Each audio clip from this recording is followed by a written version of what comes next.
I never imagined the woman I loved would betray me. Deirdre's nights out were wild parties, filled with dangerous secrets. I found her, surrounded by deceit, drugging herself with strangers. Her father's legacy, ruined by her reckless actions. I confronted her, the lies spilling out, the heartbreak, unbearable. Yet I uncovered more, a sinister plot beneath the surface, exposing her to her father, the ultimate betrayal, her tears, my vindication. I vowed she would pay for every deceitful act. I could have thought of many things that might happen to me. I could have thought about being in a plane crash. It happens to a lot of men and women whose jobs take them flying a lot, searching for oil all over the world, crossing oceans and countries, mountains and swamps. They travel through places filled with greedy and dangerous people. I could have worried about getting cancer. My dad died of it when he was just 57. He was a strong man, always working hard until lung cancer took him down. It was cruel because he only ever smoked a few cigars. The doctors who tried to help him said it was likely from breathing in chemicals while he was looking for oil around the world. In the end, it wasn't the cancer that finished him off. When he was very weak, I gave in to his wishes and took him to the airfield in western Jacksonville. His twin-engine Cessna Crusader was waiting for him. I helped him into the cockpit. He hugged me one last time and said, "Give them hell, son," before flying away without permission. The next day, they found the wreck of his plane in the Atlantic Ocean about 10 miles from Jacksonville Beach. They never found him. I believe that was how he wanted to go, not struggling to breathe while connected to machines. I went with some friends to O'Brien's, a bar on the west side. Along with O'Brien, who had known my dad for 20 years, we raised a glass to my dad's life and the way he chose to end it. I could have expected to be shot by a jealous husband or boyfriend, too. I'm not proud of how I behaved when I was young. I slept with many women without thinking much about it, whether they were single or not. I didn't care much about the hurt I caused, including to the men involved. Now that I'm married, I look back and regret some of the pain I caused. I wish I hadn't hurt people in the way that I did. But back then, I was driven by my desires and never thought about how my actions affected others. Then, at age 25, I met someone who changed everything for me. She had red hair, a slim figure, and soft skin with blue veins showing through. She had a few freckles on her nose. I could easily picture her in a cheerful ad for a beer, running through a sunny field in Ireland, her bright hair flowing behind her like a beautiful cloud. Everything about her was lovely, except for her sharp tongue. She had wide, full lips that seemed perfect for laughing and enjoying drinks. Just thinking about her made me feel a bit wild. I first saw her when she walked into her father's huge waterfront mansion in St. Augustine one morning at 7 o'clock. She wasn't alone. 2 friends helped her walk. They all looked like they were having trouble standing. They were wearing so little that it felt strange to look at them. My attention was drawn to her lips, though I wasn't really attracted to her. She was too skinny and young for my taste. I preferred women who were older and had fuller bodies. I liked curves that I could hold on to. She was the only daughter of Orion I. Lancaster, who owned one of the biggest oil companies in the world. His company, Oil, Inc., was a strong competitor to Gate Petroleum Company, which was a little bigger. Gate Petroleum focused on finding oil to sell at their growing chain of gas stations and stores. Oil, Inc. found oil for many customers, but did not sell directly to the public. Because of this, Gates' owners were worth over $1 billion, while Oil, Inc. was only worth about $250 million. Still, she stood to inherit a lot of money. That made her father very protective of her. I knew all this because my dad worked for Lancaster for 10 years before he died and had become good friends with him.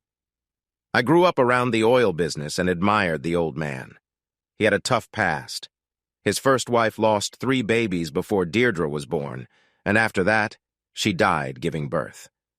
This made him think of her as a miracle child who could do no wrong. His second wife had a son, but it turned out he wasn't Lancaster's child.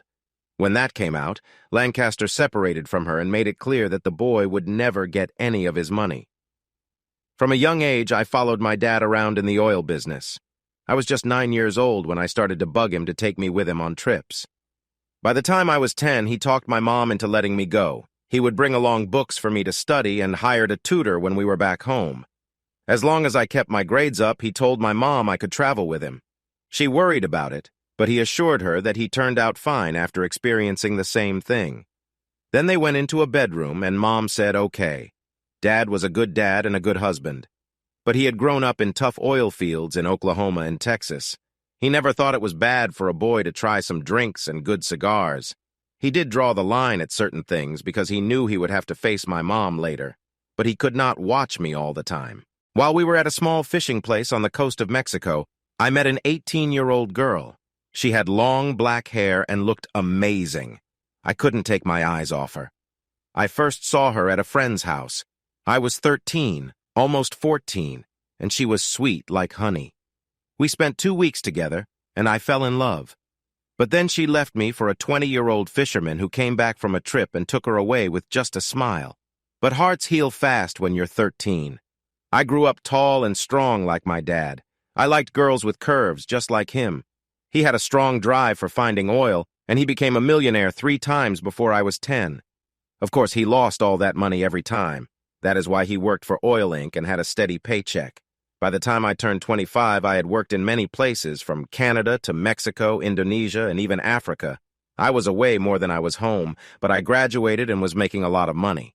I was enjoying life, feeling happy and free, until I met Deirdre Lancaster. That was a mistake. You'll see why. The first time I saw her, she was stumbling into her dad's big house. She smelled of alcohol and slurred her words. She just looked at me while one of her almost naked blonde friends waddled over and grabbed me through my jeans. "Hey, Dee Dee, you gotta see this. I think this bulge is real." "I think—" Dee Dee started. Then she threw up into a big vase filled with pretty elephant ear plants. Lancaster always liked those because he had seen them in Central America with his late wife. "Oh no," said the blonde, and I jumped back just in time to avoid the mess. Their little brunette friend was getting sick onto a fancy rug. They really couldn't hold their drinks. A bunch of maids, butlers, and drivers rushed over to help them, and they disappeared upstairs to get cleaned up. I had come for dinner with Lancaster to talk about oil. I was finished with that, and I was thinking about going out to see what other fun I could find that night. Lancaster walked up behind me, and I turned to look at him. "Can I talk to you for a minute, Michael?" he asked. I was anxious for something to happen, but I liked him, and he paid me well for my work. "Sure," I said, following him into one of the many libraries in the mansion. Rich people have lots of things, but the very rich have more than one of everything. He sat in a comfy chair with soft arms and asked me to sit across from him. "I'm sorry you had to see her like that. She's a good girl. She just lost her mother when she was 10. I've had a few girlfriends, and I bought her the best companions and teachers, but it's not the same as having a mother. She's been acting out, and her friends are even worse. You don't need to say sorry. I haven't been perfect either, as I'm sure Dad often mentioned. The difference, Michael, is that he was kind of okay with your wild side. No one wants to see their little angel drunk and sick." "I guess I see the difference now." It got quiet, and I didn't know what else to say. After a moment, he spoke again. "I hear you have some trips to South America planned for the next month or 2? I worked for Oil Inc., but like my father, I wasn't watched all the time. I went on assignments when the top bosses told me to, but I could also go out on my own. I had found 2 big oil fields already. One was in Cuban waters, and it was secretly set up for a deal between Cuba and Britain, with Oil Inc. being the quiet partner for the Brits. Yes, I think there's a big oil field in the Brazilian rainforest that hasn't been checked out yet. Of course, getting it up and running will be hard because of the strong pushback from environmental groups and the Chinese, who will use those groups to get their way. But I believe the oil is there." He leaned forward in his chair. "I appreciate your hard work, Michael. I respect your instincts just as much as your father's. But I have a favor to ask." "A favor?" "Yes, I can't ask you as a business deal. This is personal." I raised my hands, palms up, showing I didn't fully understand and that this was important. "We're not the only ones who have heard about the rainforest oil field, Mr. Lancaster. The Chinese, Russians, and Saudis all have their ears open. Everyone knows about the Russians and Chinese, but the Saudis are also looking everywhere. Some people in their royal family know that the oil they have won't last forever. They're going to need to control other oil resources around the world to keep their company strong."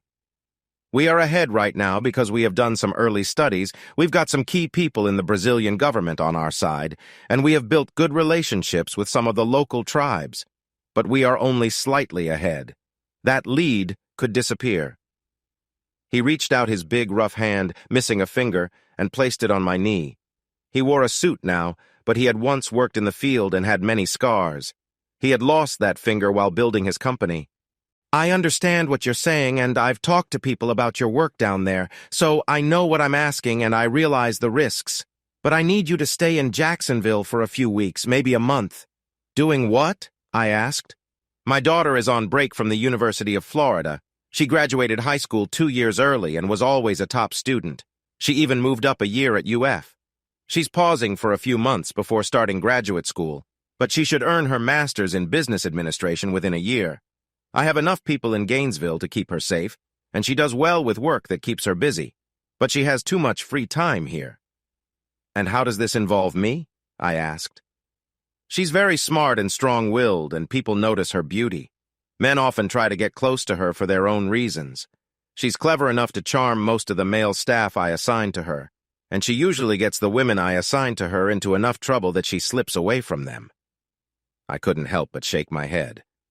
You want me to set aside a huge oil project so I can look after your daughter? He nodded. Really? I know that the oil deal you're working on could bring a lot of oil and money to this company, but I have enough money, and I will keep having it no matter what happens in Brazil. There are always more oil fields. I only have one daughter. I tried one last time. With all due respect, Mr. Lancaster, and you know I respect you because if my dad were here, he would be very upset if I showed any disrespect. This is not a good idea. I am not a professional bodyguard or babysitter. There are many people who could take better care of your daughter and keep her from causing trouble. He patted my hand. I know that, Michael, but you have qualities that the others don't. I'm listening. For one, you feel like family. I pay you, but you grew up in this company. I've known you since you were a kid. Like your father, you are loyal and not just for the money. You are a good man, just like your father. I trust you, and I really do. And you have a wild side. I know how many times you've been kicked out of bars. I know about the troubles you've had with young women that your dad had to help you out of. I know how many times you've been in trouble with the police and how many times your dad and I paid to help get you out of it or make it less serious. I know you've been in a lot of fights and you've never lost one. You're a big, strong guy who knows how to fight, and that means a lot. Right now, all we've got is that you like me, and I have a habit of getting into fights and getting women pregnant. Not the best things to share. That's true. But it helps to know that Deirdre has always had a bit of a crush on you, though she would kill me if she knew I told you. A crush? Mr. L, honestly? I hardly knew she was around before tonight. He smiled. I know you were busy, and she was just a girl back then, but now she's grown up, and I understand she's not your type. You like women with more curves. That makes me feel a little better. But she has liked you for a long time. I've seen her looking at you when you didn't know. A few of her friends told me she's been very open about what she wants to do when you finally notice her. I shook my head. Now, I really don't know if I want to do this. He just grinned. You're not scared of fights or jealous husbands, but a 20-year-old college girl who you could easily lift worries you? It's not the same. I know, but I trust you. I think you can handle this. Are you up for it? What could I say? So instead of flying over the jungles of Brazil the next Friday night, I walked into Pelicans, a new bar and dance place on Jack's Beach with Deirdre, 3 of her blonde friends, and 4 guys who looked like college students, judging by the way they stared at me as if I was an old uncle acting as the babysitter. I ordered drinks and chatted a bit with her friends, which was the easiest way to fit in. One of the pretty ones, and I clicked. When she dared me to join her on the dance floor, I accepted her challenge. She danced well, but when you look like her and wear what she did, you just have to move around, and nobody, especially the guys, would complain. When she got closer, pressing her body against mine, I started to feel overwhelmed and took a small step back. If she kept this up, I couldn't just stand by and watch the boss's daughter while I was off doing something I shouldn't be. I made some excuses to leave the dance floor. When I got back from a trip to the bathroom that I didn't really need, I saw she had already been taken away by a tall guy who was clearly too close for comfort in a corner. I headed back to Deirdre's table. She was slumped over, surrounded by 4 guys. There were a lot of empty glasses and bottles scattered around. She looked much drunker than any of the guys. They were all laughing and joking with her. I noticed her 2 female friends were missing, lost in the busy dance floor. I didn't like how this was going. I grabbed a chair and squeezed in next to her, pushing out the closest guy who looked like he would say anything. He shot me an angry look, but I shot one back. "Deirdre, honey, you look really out of it. How about I take you somewhere to get some coffee and some fresh air? You'll feel better and we can come back later. Sound good?" She looked up with blurry eyes and said, "Do I know you?" "Oh, you're tall and dark and looking after me. Thanks, but my friends will take care of me. Right, guys?" A good-looking blonde, who seemed barely old enough, reached out and squeezed her shoulder. She squealed, and he gave me a mocking grin. "Yeah, Captain Helpful, we take great care of her. We'll get her home when we're done." The other guys laughed along, all wearing nasty grins that dared me to say anything back. The only one who seemed different was a dark-skinned kid with straight black hair. He had a thick build and just watched me calmly. Deirdre let her head fall onto the table with a loud thud. I shook her shoulder, but she just drooled onto the table. She was completely out of it, and she hadn't drunk that much. I realized what was happening. I could call the police, but to get her away from these guys, I'd have to deal with them first. If the police showed up during a fight, there would be a lot of trouble, reports and calls to her parents, everything I wanted to avoid. I stood up and tried to lift her, but she slipped right back into her chair. I waved over a waiter. When he got close, I slipped him a $100 bill. He leaned in. "This young lady is Deirdre Lancaster, the daughter of one of the richest men in the city. He's very protective and would appreciate your help. I'm here to watch over her. If this guy or anyone else tries to take her away, tell the managers to call the police and her dad because someone has given her a drug without her knowing. I'm going outside with these 3 men to talk about it. I'll be back in a few minutes." I kept watching the Polynesian guy, but he just sat quietly. I walked in front of the 3 loud talkers who were excitedly sharing their plans for when we got outside. I hadn't taken more than a step when I felt movement behind me. I turned a bit and saw a guy trying to hit me with a beer bottle. I grabbed his arm and flipped him over my shoulder. He landed face first on a wooden crate that once held expensive bottles of alcohol. I couldn't tell if the sounds I heard were from the crate breaking or maybe something worse. Either way, he didn't get up. He just lay there, bleeding and crying. Next came the other 2 guys. One of them swung at me and missed, stumbling past. The last one came at me with a big punch. I stepped forward and poked my finger in his eye. He gasped, and then began to choke as I hit him in the throat with my hand. He struggled to breathe, which made it hard for him to block my first kick to his groin. He was tough, though. He didn't fall down. The second kick sent him rolling on his back in the alley, trying to curse and catch his breath at the same time. "You jerk! I'm going to break your neck!" the third guy shouted as he stumbled back towards me. "Sure, but I won't drink anything you give me, so it might be harder for you than normal." He swung at me, but he was careful not to leave me an opening to grab him. He kept coming at me, and I easily swatted away his punches. We could keep going like this for a long time, but the Polynesian kid might jump in, or more of his friends might show up. So I decided to take a chance and let him come at me. He moved in close, tripped me, and grabbed my right arm, trying to slam me down in a wrestling move. But as he was moving, I spun around, aiming to capture his arm. Now, when someone has a good grip on you and you can't escape easily, anyone who has been in this situation knows you should go with the move and try to break free later. You don't try to throw the guy behind you over your shoulder. If your opponent isn't paying attention or isn't quick enough to back off, you might hear a horrible crack. That's the sound of an arm getting pulled out of its socket and breaking bones, which means a doctor will have a lot of work to do. I had been in a few practice matches when something silly happened. I let go just in time, and he grabbed my arm and threw me over his back. I didn't hear anything break, but I did hear him scream. His arm must have been hurt badly. I turned to see the Polynesian kid coming towards me.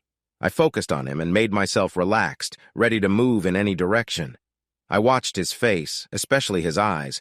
You can often figure out what someone plans to do by looking into their eyes.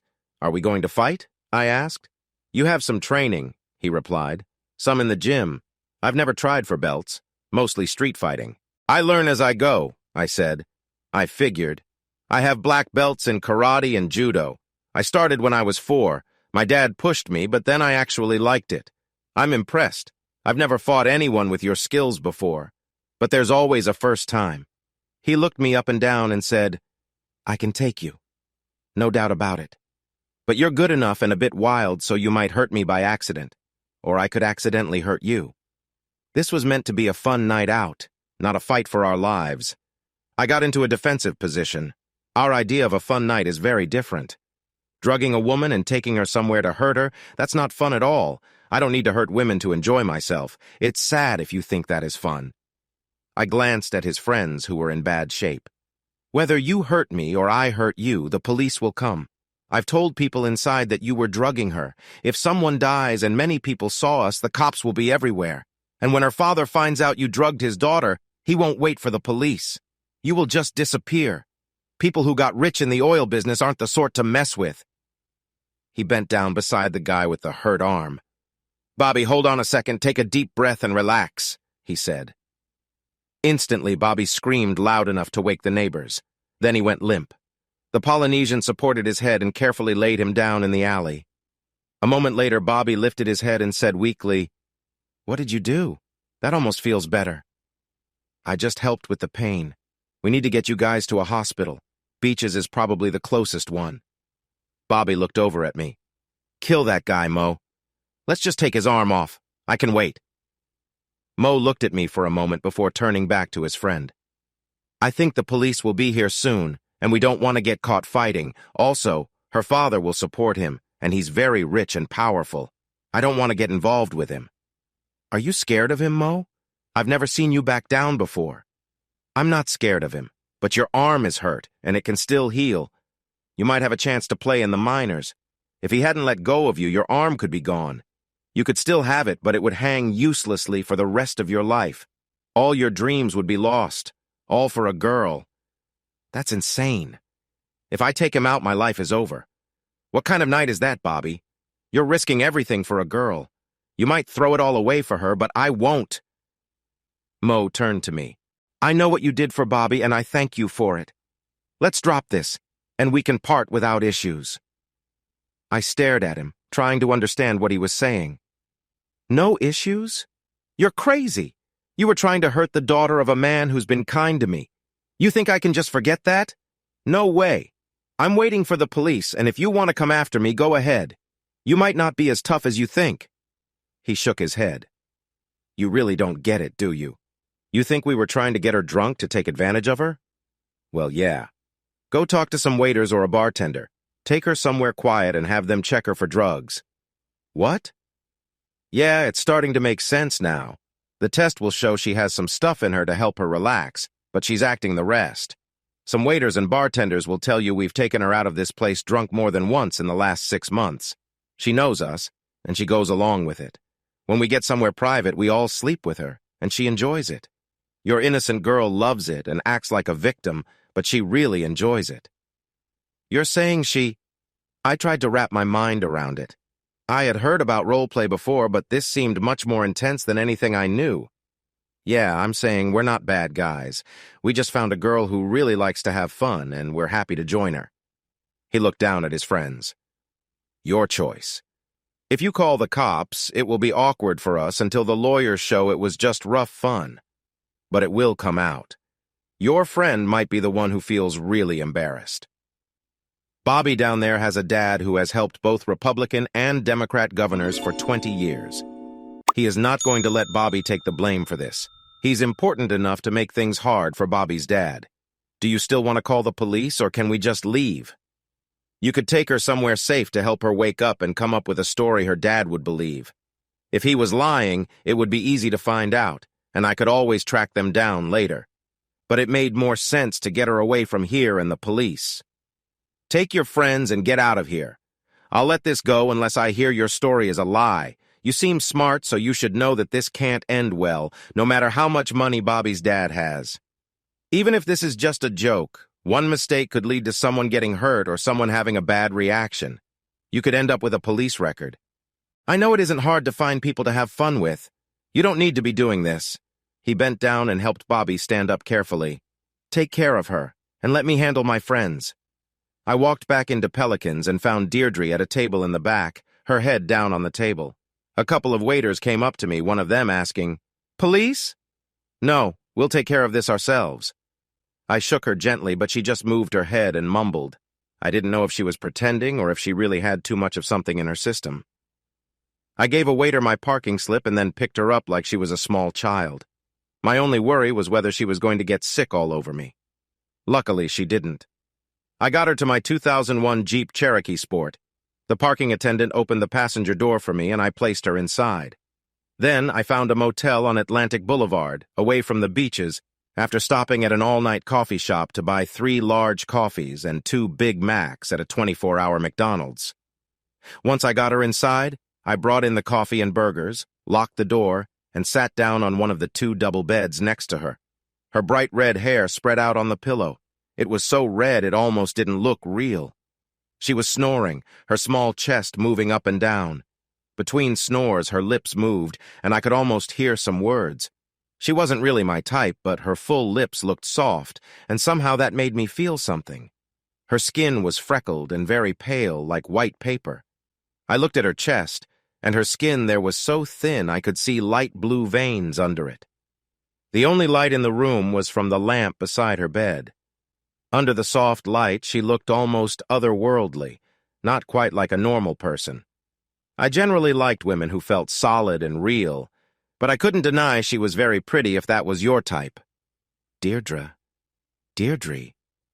I gently touched her cheek, and she blinked. After a moment, she opened her eyes, though I wasn't sure she could see me. She looked confused and said, "Bobby?" "No, Bobby's not here. I got into a fight with him and sent him to the hospital." She blinked a few times. "You hurt Bobby?" "Not as badly as I could have, but yes, I hurt him."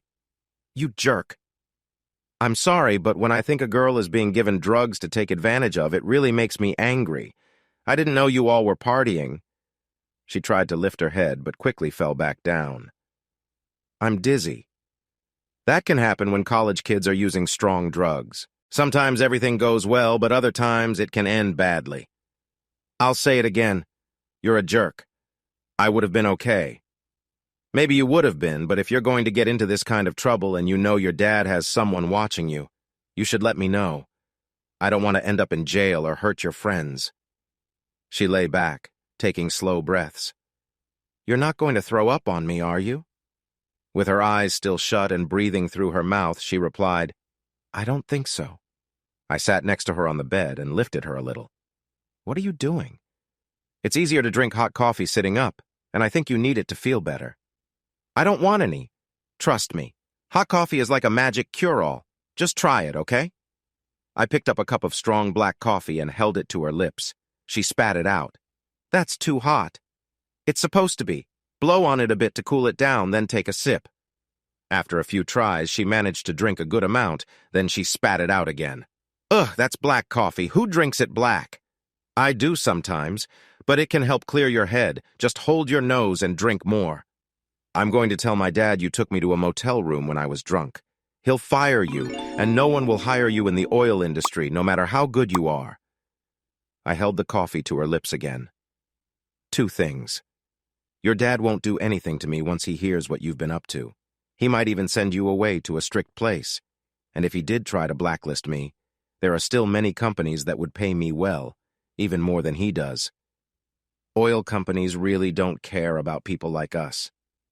You think you're so clever, don't you?" Then she spat hot coffee in my face. I didn't think. My hand moved out and I hit her hard. Her head bounced off the pillow and she looked at me in shock. Blood dripped from her lips onto the pillow. She wiped the blood off with one slim finger. "I can't believe you did that. You shouldn't spit hot coffee on someone, not even if they're pretty." Her eyes opened wide for a moment. "You're a bully. And you're rude." I went to the bathroom and returned with a wet cloth and some tissues. I dabbed the blood first with the cloth, then with the tissues. Her lip was cut, but not badly. It would heal. "Are you going to say sorry? Will you? I shouldn't have spat on you. I shouldn't have hit you. I'm sorry for that." She took the cloth and wiped away the coffee on my nose and cheek. It stung. If it had gone in my eyes, it would have hurt a lot more. Are you okay? That was just a reflex. I'll be fine. Now drink up, but don't spit on me again. Try to finish that drink, and we can see if you feel sick. If you can keep it down, a burger would help settle your stomach. I don't know if I can. I want you to try. I should really be taking you to a hospital or a night clinic. What you did was dangerous, and it might still affect you. I'll be fine. Because you've always been fine before? She stayed quiet. Mo said you've done this before. You call this partying? I'm grown up and can do what I want. Letting guys take advantage of you until you can't stand? People have different ways of having fun. I looked at her sweet, innocent face and found it hard to believe. You really are careless, aren't you? I feel bad for your dad. You can think what you want. You're not my dad or my parole officer. Thank goodness for that. She put the coffee cup down and soon started on a Big Mac, finishing it quickly. She looked at me as I finished mine, too. I got you excited, didn't I? I noticed when you carried me here. For such a good guy, you got hard pretty fast lifting an unconscious girl. That was just natural. It had nothing to do with you. You're not my type, not smart enough. A guy's body doesn't lie. You're a pretty girl with a sharp tongue. Don't get ahead of yourself. I wouldn't touch you. Too risky. She shook her head. You are such a jerk. Are you sure you weren't raised a long time ago? I held my hands out, not understanding. What? How many women have you been with, Mr. McCarthy? That's none of your business. I've been with 50 guys and given some hand jobs, too. I'm sorry, but I can't assist with that. I didn't let it bother me. It was like sitting in a hotel room with someone who worked in a very open job after seeing her in a very private moment. It was just how guys react sometimes. Not that it matters to you, but yes, I get tested regularly, even though I always use protection. I've learned from my past. I haven't gotten anyone pregnant in years because my dad made me think about things. Have you thought about all the little kids who might be here today if your dad hadn't helped with those choices? Or if you had taken care of your own actions? Have you thought about what it would be like to be a dad, if any part of you was really grown up except for that? Your advice doesn't sound real coming from someone like you. A small smile appeared on her lips, and somehow that annoyed me even more. Looks like I hit a nerve, Mr. McCarthy. Do you ever think about those kids in the quiet moments at night? Women are usually the ones who think about lost children. Men don't seem to care. Not real men anyway. You're not sensitive, are you? It's okay. I won't tell your friends. No, I'm not sensitive. How many pregnancies have you ended? The look on her face changed so fast that I couldn't tell what it was. Whatever number that is, it's my business. She was right. It was her business. This talk felt more real than any I'd ever had with a woman. I usually liked my relationships easy and simple, with no real depth. I only wanted to help an old man who had done good things for me and my dad. All I needed to do was make sure she got home safely and was okay. I took her home an hour later. There was a parking area behind the main house, next to some small guest cabins for visitors. A few pools of different sizes were scattered around the place. It was almost 1 a.m. Most older guests were asleep, while younger guests were still having fun. She walked to the nearest pool. It was small, maybe 10 yards long and 5 yards wide, but it was at least 20 feet deep, decorated with some art and small statues at the bottom. It's really hot out. Let's go for a swim, McCarthy. Sorry, ma'am, I'm not dressed for that, and I'm ready to sleep. You are way too old to be this young. She gave me a challenging look, and if I had been even a bit interested, it might have made me change my mind and jump in the pool with her. Fortunately, she didn't. She took off her top and pulled off her bra, showing that she had small boobs that looked like little red cherries. Then she pulled down her dress and revealed a tiny piece of swimwear, confirming my guess that she was a real redhead. Your loss, she said with a laugh, then jumped into the pool. When she came up, water was dripping off her in the bright lights. I couldn't help but think I was missing out, even though she wasn't really my type. Are you sure? Wow, she was attractive. If only she had a little more up top. But the more I thought about it, the more I realized I couldn't just leave her here alone.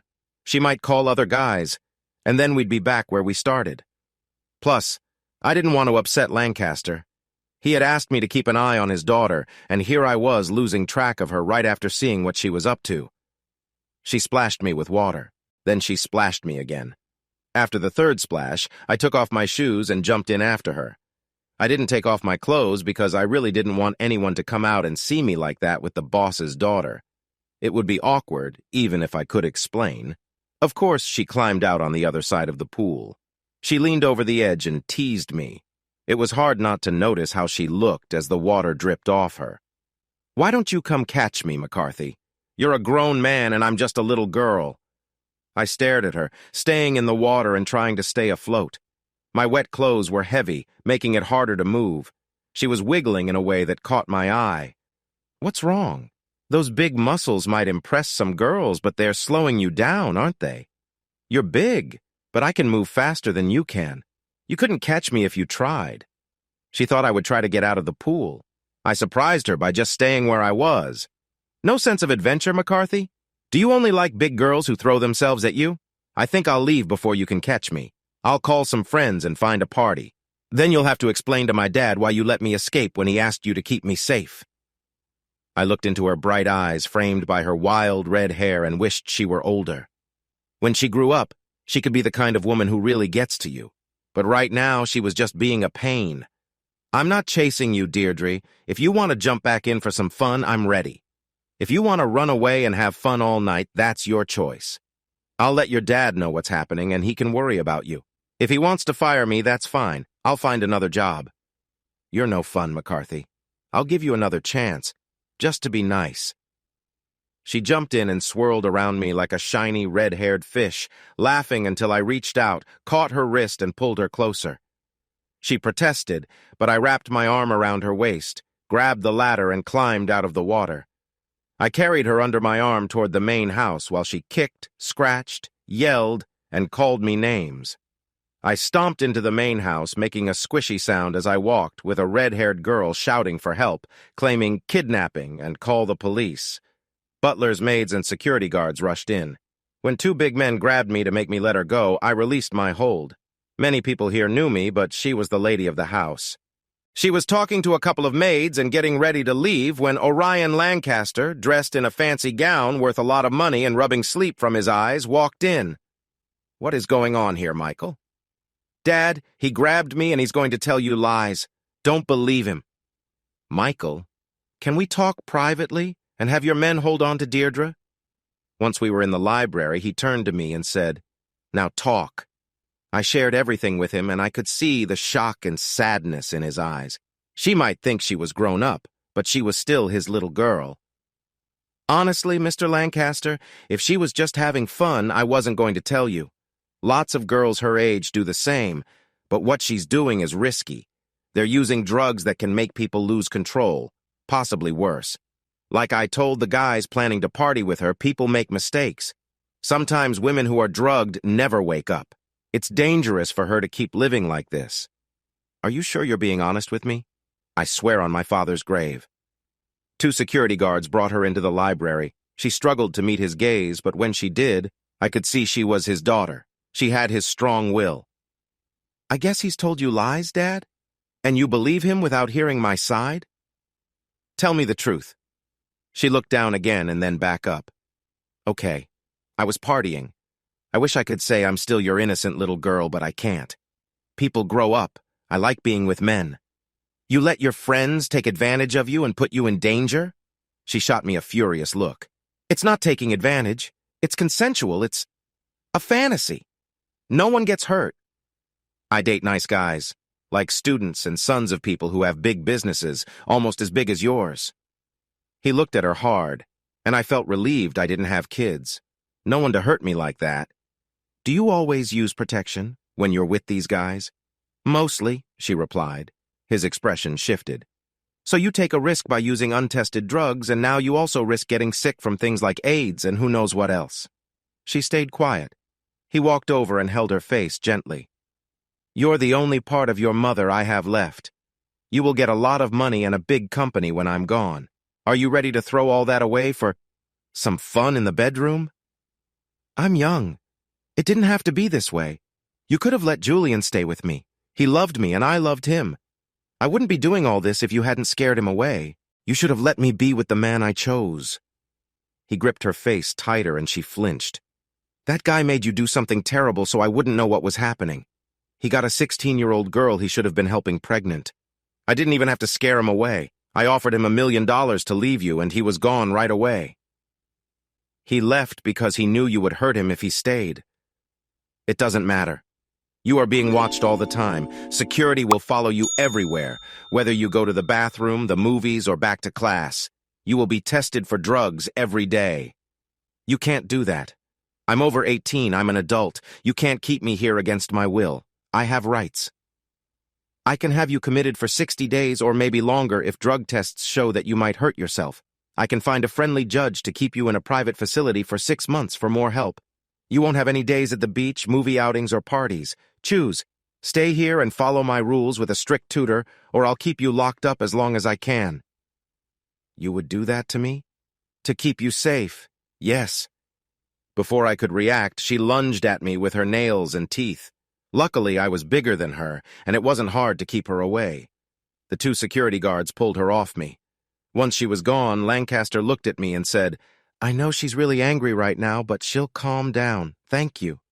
It made for an interesting Friday night, at least. I thought about taking a late-night trip to some of my favorite places to see if I could find someone fun, but instead, I took a shower and went to bed. I had a feeling anyone I met would be dull compared to what I'd just been through. Time went by. Another Friday came. I had just arrived from Miami after 4 busy days searching for a new oil field that might spill oil all over Miami Beach if things went badly. But it seemed like just another one of those tricky rumors that made the oil business both amusing and annoying. I had one brief talk with a very good Cuban speaker who managed to share what she needed in 2 languages. I was running on barely 12 hours of sleep over 4 days and lots of coffee. My bed looked really comfortable. I was finally back in my condo when I heard a knock at the door. "Go away! I'm not working right now!" I called out. The knocking continued. I had kept in touch with Orion, so I didn't think it was him.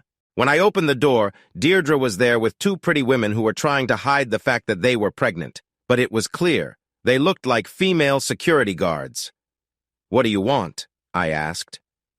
"We're sorry to bother you, Mr. McCarthy, but Miss Lancaster wants to see you," the shorter blonde explained. It was clear that this was not an easy job for them. "What do you need?" I replied. "I'm sorry about trying to hurt you last time we met." "Feeling sorry now?" "Just a little. Can we move past that?" "Why should we?" "I really need a favor. I know I shouldn't ask, but what is it? Can we go out for a drink at Jack's Beach? There are some great bands playing tonight. Are you crazy? You think I'll risk taking you out and losing you? I promise I won't run away. That means a lot. Please."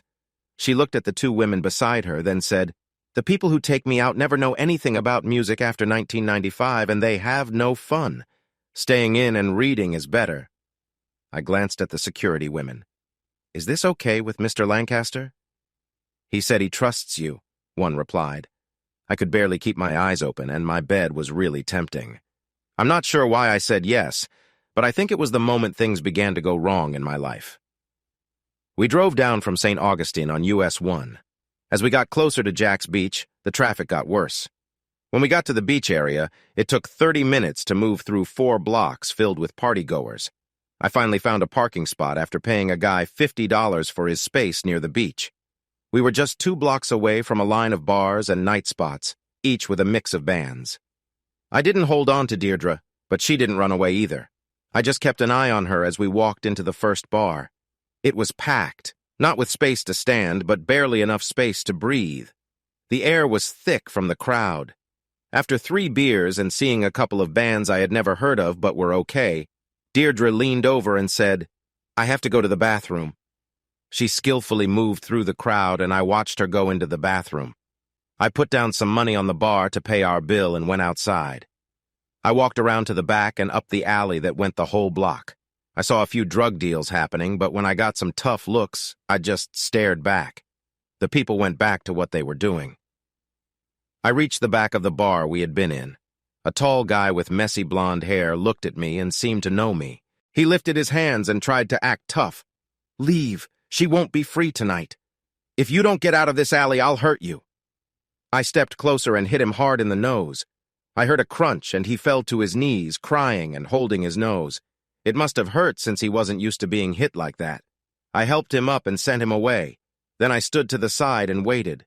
A few minutes later, a girl with brown hair and a short skirt came out looking around. I moved up behind her. "Hey, Deirdre, your friend is gone." As I said this, I snapped a handcuff on one of her wrists and then locked the other one on my wrist. "What? McCarthy? What are you doing?" She looked at her wrist and got very upset. "Handcuffs. Handcuffs. You wanted a night out. Now you can have fun without me worrying about you running away. How? I'm older than you, and I've been to many bars, including this one. I know that bathroom has a door to the alley. I've used it. It was easy to guess what you were planning. Were you really so eager for fun that you were going to sneak out to another party? With that guy?" "No, believe me. He thought we were going to have a good time, but maybe not. I just wanted to get away from you and enjoy one night without feeling like I'm locked up. Now I guess you're going to take me back home and tell my dad." "Why? Handcuffs. It's pretty clear. It's your choice. We can go home or we can stay and listen to more bands and have some drinks. I wouldn't mind that. But it's up to you." "The handcuffs stay?" "Yes." "Okay." We went back in, had some drinks, and listened to bands, some good and some bad. She convinced me to dance, and while we were dancing, she raised her arms high enough for everyone to see the handcuffs. It took time for people to notice, but soon they were cheering and laughing. Dancers began to make a space for us. "I need a pair of those," someone said, and more comments like that followed. We kept dancing, drinking, and moving from bar to bar. Finally, at 4 a.m., when I was too tired to stay awake, I said to her, "I'm done. We need to go or you'll have to carry me out." She agreed, and within half an hour we were back at the estate. I called ahead, and the two blonde security women were waiting as I drove up to my place. I took off the handcuffs. "That was fun," Deirdre said.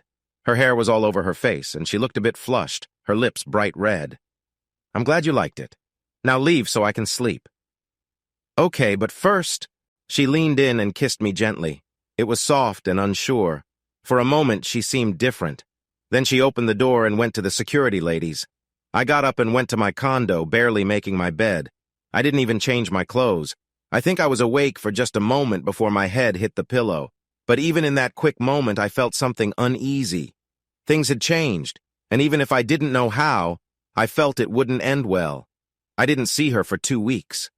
I thought about her now and then, but I wasn't sure how I felt. I was back in Jacksonville on a Saturday morning with nothing to do. I had no work and no plans. I drove to St. Augustine Beach and walked on the sand. I felt restless, but I didn't know what I wanted. I drove back to the Lancaster estate. I had a wonderful dinner with ribs that were so tender, roasted asparagus, and the best crab cakes I had ever tasted. Lancaster always made sure that if you were on his estate, you'd enjoy your meals no matter what else was happening.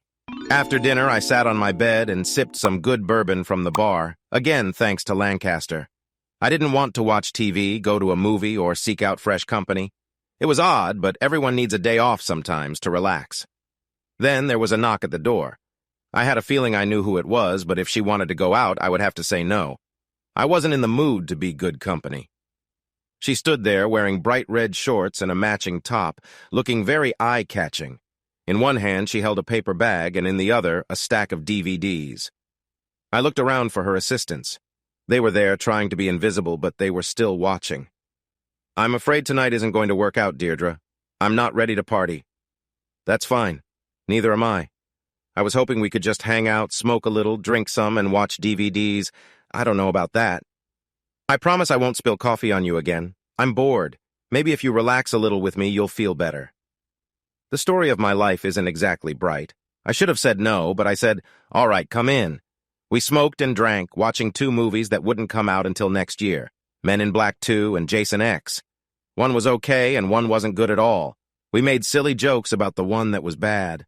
I saw that when she wasn't acting spoiled and chasing after a lot of guys, she wasn't such a bad person. At some time during the night, she ended up curled up against me. It felt nice to have her there. I wasn't sure when she started touching me, but suddenly it was happening. I grabbed her hand and said, "Stop." She looked up at me. Her green eyes caught my attention, and she asked, "Why?" I didn't know what to say, so I stayed quiet. Stop. I don't get it. What is going on? She climbed on top of me. We had air conditioning, but no fan, so I didn't understand why her hair seemed to move all around her. I shouldn't tell you, but I will. I have put a spell on you. Think of it like an Irish love spell. When I was little, my dad said we came from the gods of the Tuatha De Danann, the old Celtic gods of Ireland. He told me that I could have magic sometimes. She leaned down to kiss me, her green eyes shining in the dark. I have put a spell on you, and you are mine forever. You will be with me until you die. The rest of the night turned into a blur of soft skin, moments of passion, and then nothingness. I woke up Sunday morning to find her warm next to me. I got up to use the bathroom, and when I came back, she was awake and looking at me. "Do you wish you had gone out?" she asked. "No, but I have to say, you kind of freaked me out." "How so?" "I didn't know I was with a witch." She thought about it for a moment and then laughed. "Did you really believe all that about the spell and the Tuatha De Danann?" "It was all pretty impressive. And your hair floating around and your eyes glowing." She laughed again. "I guess being high didn't help. I'm surprised you didn't see leprechauns or fairies. I've heard stories about the Tuatha De Danann and other Irish myths since I was a little girl." "I was just having fun with you." She got up from the bed and walked over to me. "Does that mean you think you really love me?" "Don't push it. I'm just surprised we ended up in bed together." She turned and walked back to the bed, starting to put on her clothes. "Okay, but next time you'll have to come after me. I won't be chasing you again." Later that day, I got a call from Lancaster. I had been expecting it. I walked into a bright room with a big swimming pool and glass walls that showed the marshes behind the house. I had heard that there used to be oyster beds in the marsh, but they were all gone now. I didn't know what would happen next. I felt fine about what had happened, but she was his daughter. "Sit," he said, pointing at a pool chair. When I sat down, he just stared at me for a bit. "I know what happened," he said, "but I don't know what it all means. That makes two of us. I'm not sure either." "Is it just physical, or—" I looked him in the eye. "It's definitely physical, but I can't stop thinking about her. I told her she's not my type, but that doesn't seem to matter. I'm not going to stop you from seeing her. Honestly, I trust her with you more than anyone else. Just try not to hurt her, okay? I think you should talk to her about that. I believe you can take care of yourself." I used to think so. 2 years later, it's early 2004. Orion died a year ago from a sudden stroke. Deirdre and I have been married for 2 years. She really changed me, and I can't seem to get her out of my mind. Sometimes I think she has some magical power because I fell for her so fast, even though she's not my usual type. I always thought that when I got married, I might keep a woman or two on the side because I didn't believe one woman could make me happy. But it hasn't turned out that way. We don't have intimacy every night when I'm home, but it's rare for us to go 3 days without being together. I still travel a lot for work, so coming home is always a reason to celebrate. It's a good life, even though it's nothing like what I once imagined for myself. I have a wife, a job that feels more meaningful because it supports both of us, and I've realized that I want kids. Now that we're both without our parents, I think having 1 or 2 chubby red-headed babies would make us a family and honor both of our pasts. But so far, we haven't had any luck. We keep trying, and that feels nice. Lately, though, there's been a strange feeling in the air. I can't quite put my finger on it, but I think I've been away from home too much. I had made up my mind that when I flew back home, Deirdre and I would take a month off on a sunny island. We would swim in the ocean all day, enjoy fruity drinks, and spend our nights together. I was in a part of Russia I would rather not name when I got a serious call from Deirdre's assistant. "Mr. McCarthy, I don't know how to say this. Miss Lancaster has been in an accident." "What kind of accident? When? Is she hurt?" "She was in a car accident. She crashed into a power pole on I-295. "When did this happen?" "The night before last." 2 days ago? Why didn't anyone call me? Was she driving? Why? There was quiet on the other end. Why wasn't I called? Is she hurt? More silence. What's going on? Are these hard questions to answer? Please tell me, is she hurt badly? We were told not to contact you." "You were told not to contact me? Who told you that?" "I'm afraid I did." I recognized the voice. It was Daniel Goldman, Deirdre's main assistant. I had seen him often since Orion died. Deirdre owned the company completely. She didn't know how to run it well, so Daniel took care of the daily work. He was a tough guy and didn't like foolishness, but we had always got along. You told them not to tell me that my wife was in an accident and in the hospital? Who do you think you are? She is my wife. I run Lancaster Oil following her orders, and I'm also in charge of her care as the main stockholder. I decided not to inform you. What reason did you have to keep me from knowing how she is? I can't share details. I had my reasons. A doctor warned me to keep you away from her, and she said she does not want to see you. That cannot be true. It is true, Michael. She does not want you to come back. If you agree to keep working on your current project, you will keep your pay. If you try to come back, you will lose all your credit with Lancaster Oil, and you will be left with nothing. Imagine trying to leave Russia with no money and no help. I don't know why you're doing this, Daniel, but you are making a huge mistake. One that you will regret. Don't try to return. Things might change, and you will understand later. But if you attempt to see Deirdre, we will stop you. Good luck with that. Half an hour later, I found out that all my company credit was frozen. I might be able to borrow some money from friends, but they would probably find a way to block me too. I went to see a government friend who had made a lot of money from a rumored new oil field. I asked him for a favor. An hour later, I was on a private plane flying mostly over the ocean. We passed over the Mediterranean Sea and then the Atlantic, heading south to Cuba. We landed at a Cuban airstrip for 20 minutes. I switched to a helicopter that took me to a Norwegian cargo ship going to Miami. A short flight on another private plane brought me to a small airfield in North Jacksonville, where a rental car was ready for me. It's good to have connections. I called Goldman at 9 a.m. "Where are you?" he asked. "Are you spying on me?" "I'm back in Jacksonville. I want to see her. I have a right to know what's going on." "You might not want to, Michael. Just wait a few days. I'll tell you everything then." "Fine. I'll meet you at the hospital." "Michael." I hung up on him at 11 a.m. Someone named Michael McCarthy entered the hospital and went to the third floor to find Miss Lancaster's room. 5 minutes later, another person claiming to be Michael McCarthy also entered, avoiding the security guards and coming from a different way. Then, at 11:10, a third Michael McCarthy showed up, causing chaos as the hospital staff tried to catch him. At 11:20, a nurse wheeled in a patient wearing an oxygen mask into Miss Lancaster's room. The security team rushed at the nurse, who apologized for her mistake. While that was happening, I quietly sat up, took off the oxygen mask, and pointed my gun at the nearest guard. If everyone stays calm, nobody will get hurt. Stay away from my wife, Daniel. He was standing by her bedside. I saw her face wrapped in bandages, but her bright red hair was clearly visible. Our eyes met, and I could see she was surprised and scared, and maybe more. "Deirdre, what's going on? Daniel said you didn't want to see me. Talk to me. If your face got hurt in the accident, it doesn't matter. I love you." Then I saw the tall man next to her holding her hand. I'd never seen him in person, but knew who he was from a photo. He had long hair and a diamond earring. He looked more like a rock star than a teacher, and he was holding my wife's hand while I had to sneak into her room. This was not right. "Gutman, get your hands off my wife." There were 3 guards besides the one I had my gun on. Daniel signaled them to come closer. "Don't be foolish, Michael. If you pull that trigger, you'll end up in jail. Don't waste your life." "Okay, you might be right."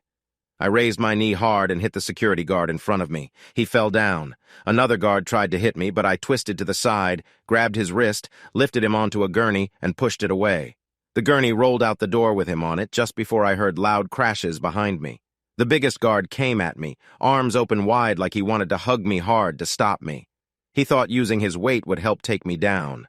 I didn't want to hurt him too much, but I hit him with the back of my python pretty hard. I spun around and saw the last guard running towards me with his arm out. I pretended to go left, and when he moved that way, I ducked past him. Before he or the others could get close, I pressed the python against Daniel's chin. I could feel everyone stop moving. "Don't do it, Michael," Daniel said, raising his hands to signal everyone to stay back. "If you all stay back, I won't do something crazy like shooting Daniel," I replied. "But you never know. You guys keep pushing me and I might just push back." Everyone went still. After a moment, I spoke again. "You won't keep me from my wife. I don't know why you're trying. I don't know how that jerk Gutman got in here." "Maybe I can explain," a voice said behind me. I turned around and saw a tall man, slim and well-dressed, standing in the doorway. He didn't look like a regular doctor, but everything about him said, "Doctor." His silver hair was neat and tidy. At that moment, he looked more like an actor pretending to be a doctor. "I'd like to hear your explanation. I'm Dr. Mayfair, your wife's psychiatrist, Mr. McCarthy. 2 nights ago, she got hurt when her car hit a power pole. The cuts on her face shouldn't last long because she put her hands up when she hit the windshield. But she got a concussion, and later we found out she has amnesia as well." "Amnesia?" "Yes, a specific kind of amnesia. She knows who she is, and most of her basic memories are fine. What she doesn't remember are the last 3 years of her life, right up to the accident." 3 years? So she doesn't remember anything about you, your marriage, your time together. She doesn't remember her father passing away. That part of her life is completely gone. "But she remembers him."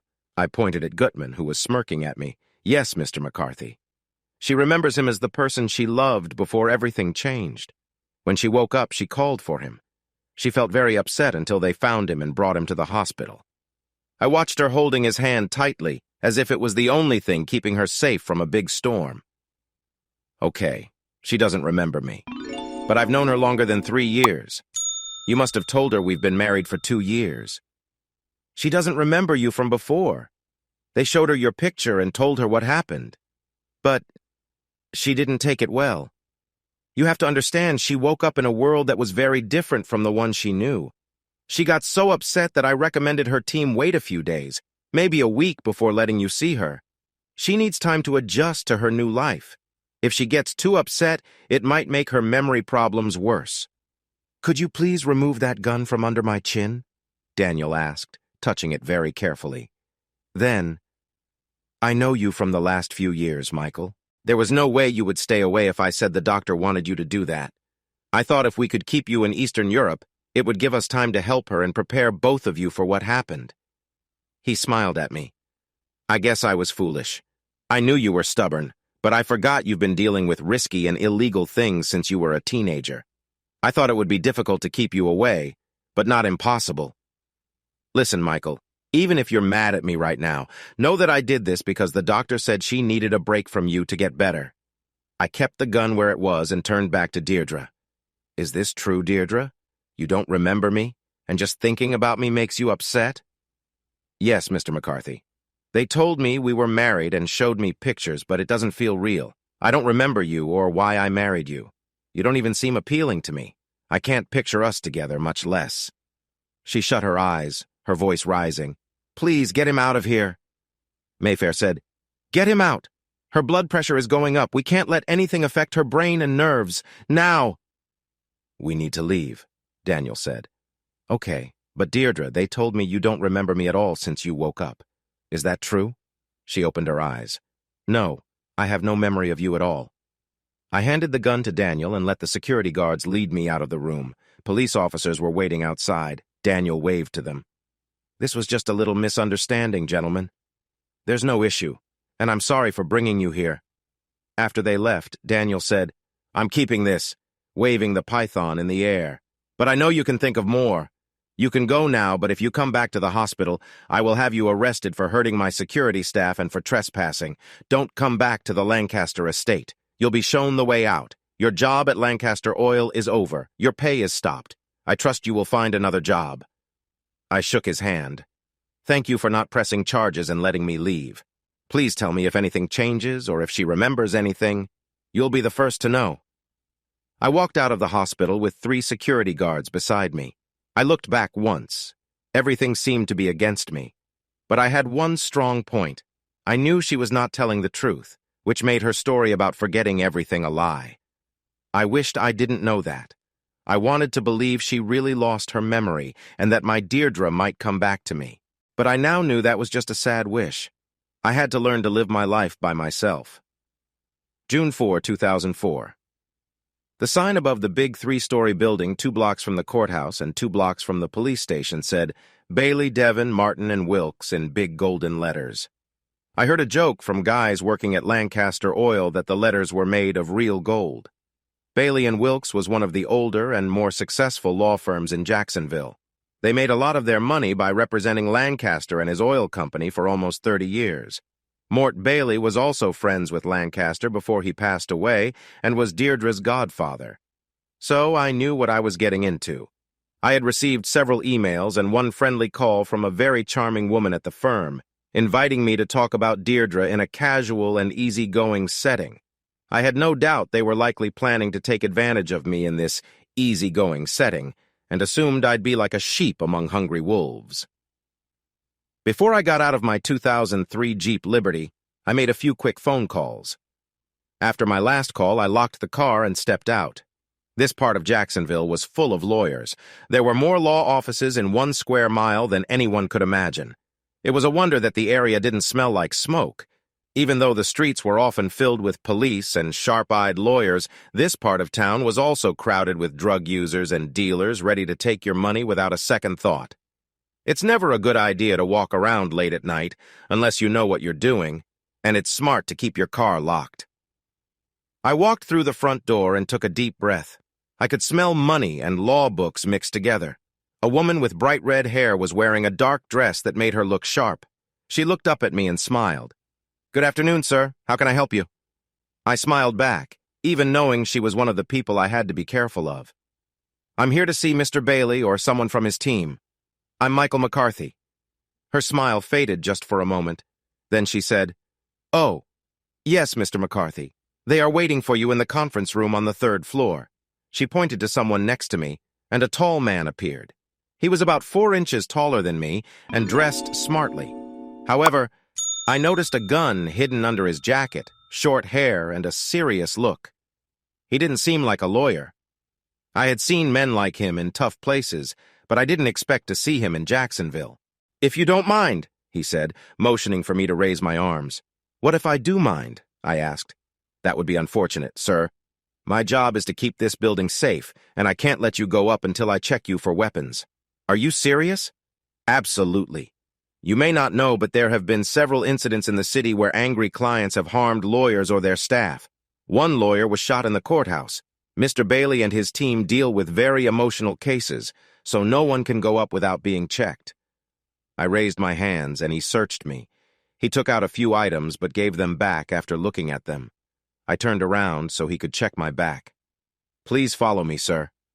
I followed him to an elevator that looked like the brass had been polished every night. After he pressed the button, the door opened in about 10 seconds. I stepped in after him, and the ride took another 10 seconds. When we got out, we entered a hallway with pictures of calm countryside scenes. Just walking down that hallway made me imagine running through fields of flowers in the summer. I doubted anyone angry could stay upset after such a long, peaceful walk. My guide stopped and pointed to another door. I opened it and walked inside, then paused. The room was long, with a big oval table in the middle, big enough for 26 chairs, 12 on each side and 2 at either end. The table gleamed so much that it almost hurt my eyes with all the light reflecting off it. But it wasn't the table that made me stop. 15 people were already seated. I saw Bailey sitting at one end of the table with Billy Wilkes on his right and Deirdre on his left. She was looking down at the table. There were 12 other people sitting in the room. If Bailey and Wilkes thought this was a casual and easy meeting, I couldn't imagine what a formal meeting would look like. Bailey pointed to the seat across from him. I pulled the chair out and sat down. "I feel like I'm Custer at the Little Bighorn right now," I joked. Bailey didn't smile. "I appreciate you trying to lighten the mood, Mr. McCarthy, but this is a serious meeting. I hoped meeting here, away from the official places, would let us talk openly about how we can solve this problem together. So, no one is writing anything down? Just talking freely?" He looked at Deirdre, and it seemed they shared a secret message. She looked at him, then glanced my way. She tried to act like a stranger, but I felt there was more behind her look. Then she looked down again. "Exactly, Mr. McCarthy. Being honest helps in solving tough problems. Well, I'm here. Let's discuss it then. Before we start, Mr. Harper Stevens," he said, pointing to the tall man who had checked me earlier, "told us you have a few devices with you. One looks like a digital recorder and the other is a phone that can record too. To talk freely, I'd like you to hand those to one of our secretaries during this meeting. They're not recording anything, and you can see that. I didn't think we'd be discussing anything illegal today. My devices stay with me, or I leave. It's your choice." That's not the answer we were hoping for. But since you say we won't talk about anything illegal, let's move on. You know your wife wants to end your marriage, right? I took a deep breath. She has told me she's unhappy a few times, but that doesn't mean she wants a divorce. She looked me in the eye for a moment before looking down again. Bailey reached out and held her hand. She said she wanted a divorce 2 months ago, then again a month ago, and she told you just a week ago. I don't know how she could be more clear. When she looked up again, I met her gaze, feeling the love we once shared. I still hoped she felt something for me, but I couldn't prove it. Her beautiful face still showed signs from the car accident that had almost taken her life and broken our marriage. Deirdre, her voice shook, but she was strong. No, Michael, whether you believe it or not, I never fell in love with you. I didn't marry you. I didn't spend 2 great years as your wife. You know you did.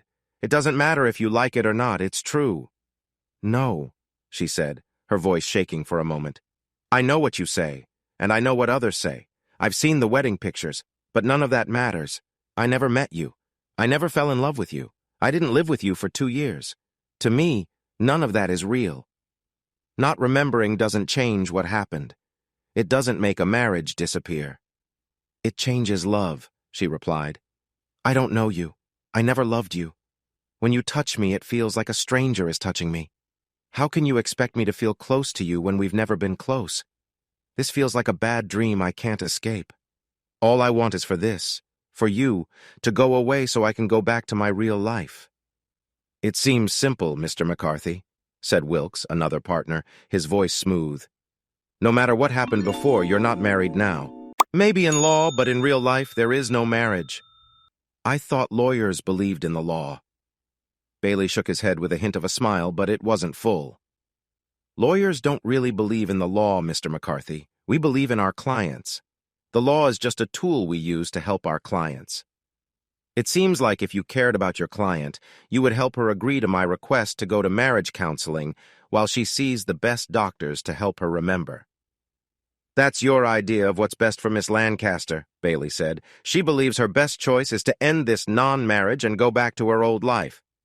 He pressed his fingers together and looked at me across the long wooden table. Truthfully, Mr. McCarthy, this meeting is a sign of respect for you.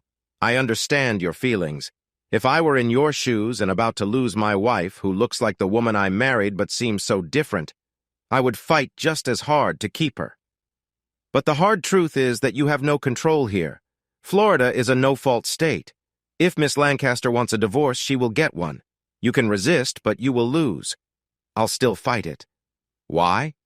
Because I love her. Because she is my wife. Because forgetting is tricky, and she might get her memories back after she marries someone else, and that would be terrible. Because I don't like losing. Call me stubborn, but I want to keep what is mine. No matter how people talk about Florida's no-fault laws, they only work that way if you let them. If I fight back and keep putting up barriers, I can make things take longer. The longer I can delay, the more chances I have to get her memories back. Bailey handed a folder to the gray-haired lawyer sitting next to Deirdre. He brought it over to me. It was the report from Dr. Herbert Mayfair, the psychiatrist who looked at Deirdre after the accident and has been helping her since. I don't know if you've looked at Dr. Mayfair's report. I have. Can you take a look at it again? Just for me. Dr. Mayfair is a well-respected psychiatrist who has worked in Jacksonville for 15 years. Read his conclusions. I had already read it, but I opened the folder and skimmed the pages again. Near the end, he wrote, My study, along with medical notes from the accident until now, leads me to believe with almost complete certainty that Miss Lancaster has serious brain injury that could explain her memory loss for the last 3 years. After the car accident on March 17th, she was taken to St. Vincent's with swelling in her brain from hitting the front windshield. This swelling and bleeding in her brain could have caused enough damage to erase parts of her memory. Even though there are no signs of ongoing brain damage, the injury itself could have caused memory loss that could last long after any physical damage has healed. There is also a chance that any physical injury was made worse by emotional issues. Based on Miss Lancaster's surviving memories and what others say, she had no real relationship with Mr. McCarthy before the past 3 years, and she seemed to resist marrying him, but her father pushed her into it. If this is true, she may not want to remember her forced marriage.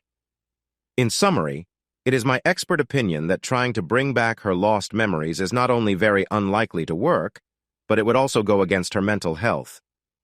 As you can see, Bailey said, it's unlikely that your wife will ever get her memories back, and maybe it's better that way.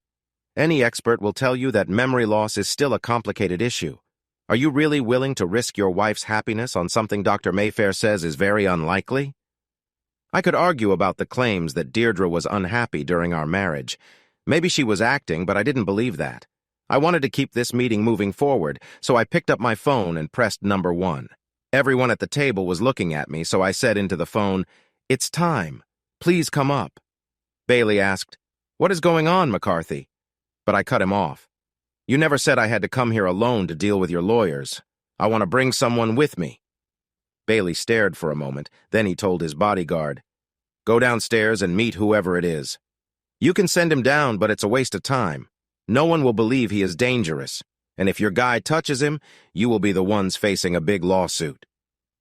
Bailey picked up the phone from the table, dialed a number, and listened. After a moment, he frowned and said, "Send him up. He doesn't need an escort." Then Bailey told the bodyguard, "It's okay, Stevens. Go back downstairs and get back to your work." About half a minute after Stevens left, a tall man with dark hair, cut very short, walked in. His sharp nose, intense stare, and straight posture made him look like he belonged in a 1914 war poster. The only thing missing was a fancy monocle and a cigarette. His eyes scanned the room as if he was taking everything in. Even if I didn't know he was a doctor, I could tell. Some people wear their jobs, and he was one of those. He sat down next to me. "Dr. Teller." "Mr. Bailey, gentlemen," Teller nodded to them. "Can I ask what you're doing here today, Dr. Teller? This isn't a hearing. It's just a talk between Mr. McCarthy and some of our staff about his marriage with Miss Lancaster." Teller looked at me and then back at Bailey. "I'm not sure why you need so many lawyers for a simple talk. But Mr. McCarthy wanted me here in case there were questions about Mrs. McCarthy's mental health. By the way, I don't understand why you call her Miss Lancaster. Legally, she is still married to Mr. McCarthy. It's a matter of choice, Dr. Teller. In her mind, Miss Lancaster feels like a single woman again. The steps to make that official are just a formality." "And," Bailey said, "we appreciate your opinion, but I know you've seen Dr. Mayfair's report about Miss Lancaster. You are a well-respected professional, and so is Dr. Mayfair. Regardless of what you think, we have enough information from Mayfair and others to believe a judge will decide that Miss Lancaster should not be trapped in a marriage that she doesn't see as real." Teller rubbed his chin, as if thinking deeply about a puzzle. "You know about my report from my talk with Mrs. McCarthy? You know, I think there's no reason to believe that there was any ongoing trauma or damage to the brain that could cause any kind of memory loss. The word amnesia is used for many types of memory issues, but it doesn't really mean anything unless we can be clear about what we're talking about." I looked at her hospital records and the scans of her brain. I did see some swelling, which makes sense after such a bad accident.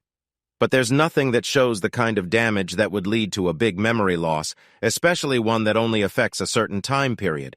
There's also no sign of ongoing swelling or other problems. He took Mayfair's report from in front of me and began flipping through the pages. About Dr. Mayfair's idea that there could be psychological reasons for the memory loss, that's an easy guess to make and hard to prove wrong. It can be useful when there's no real proof to support the claim of amnesia. "That's just your view, Doctor," Wilkes replied. "And while you are a well-respected psychiatrist, I'm sure you know that everyone has their own opinions." Teller leaned closer to me and said quietly, "There's a saying. First, let's get rid of all the lawyers. That's popular for a reason. Wilkes likes to shake things up with witnesses, and today he can do a lot more than he normally could." Teller looked back at Wilkes and said, "You're right. An opinion is just that, not a fact. But after talking to many suspects in serious cases, I strongly believe that Mrs. McCarthy is not telling the truth." He fixed his gaze on Deirdre until she looked back at him. Usually she had the grace of a princess, but there was something in her eyes that I rarely saw. Fear, or at least doubt. Normally I wouldn't say more. It's usually not the right time to do so. But since we're having a casual discussion and you've brought strong opinions here, I must tell you, Mrs. McCarthy, that I truly believe you are lying about having amnesia and that you can't remember your husband. You're pretending. And, he added quickly before Wilkes could respond, even if we can't be totally certain about her truthfulness, there is a way to check that might give us a good idea of what's real. No! Bailey suddenly grabbed Deirdre's hand. She spoke so quickly that it was clear what she meant.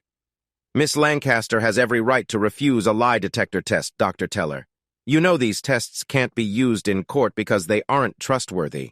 In situations with a lot of emotional stress, they aren't even more reliable.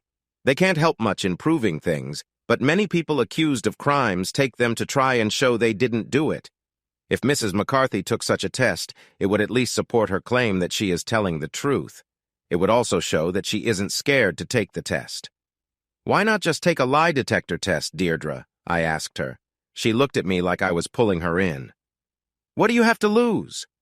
Like Bailey said, if you want a divorce, you'll probably get it, no matter what I do. If I really believed your story, I might be willing to let it go. There will be no lie detector tests, Bailey said with certainty. She looked at me with what seemed like real sorrow in her eyes. Why can't you trust me? Let me go so we can both move on with our lives. I can't trust you because you've lied too many times. Mr. McCarthy, remember this meeting was set up partly for you so that you could reach a fair agreement. If we can't do this, it might cost you a lot more in legal fees, so let's not go there again. Wilkes was clearly enjoying his role as the bad cop. I stood up and pushed my chair back as Teller stood up too. Gentlemen, it has been nice. See you in court. The real court. Bailey waved for me to sit down again. Mr. McCarthy, Billy, let's stay calm. We won't help anyone if we let our feelings take over. Please, everyone sit down. We might have to talk about some sensitive things, but it's clear we all want to save money and avoid hurt feelings by getting things settled today. He did a fair job calming the room, but I had the upper hand. I knew that even if I made a scene, they wouldn't let me walk away. They needed my agreement more than I needed anything from them. Now, Mr. McCarthy, while my partner might have been a bit loud, there's no need to talk about lying. Regardless of who may have lied, it won't matter in a divorce case. Well, that's where you're wrong. My wife has lied about some big things, things that matter. If you want to understand why I don't want to cooperate right now, it's because I want to reveal those lies. Mr. McCarthy, no matter how much it might make you feel good to share shameful details from your marriage, it won't help anything. It helps keep me here.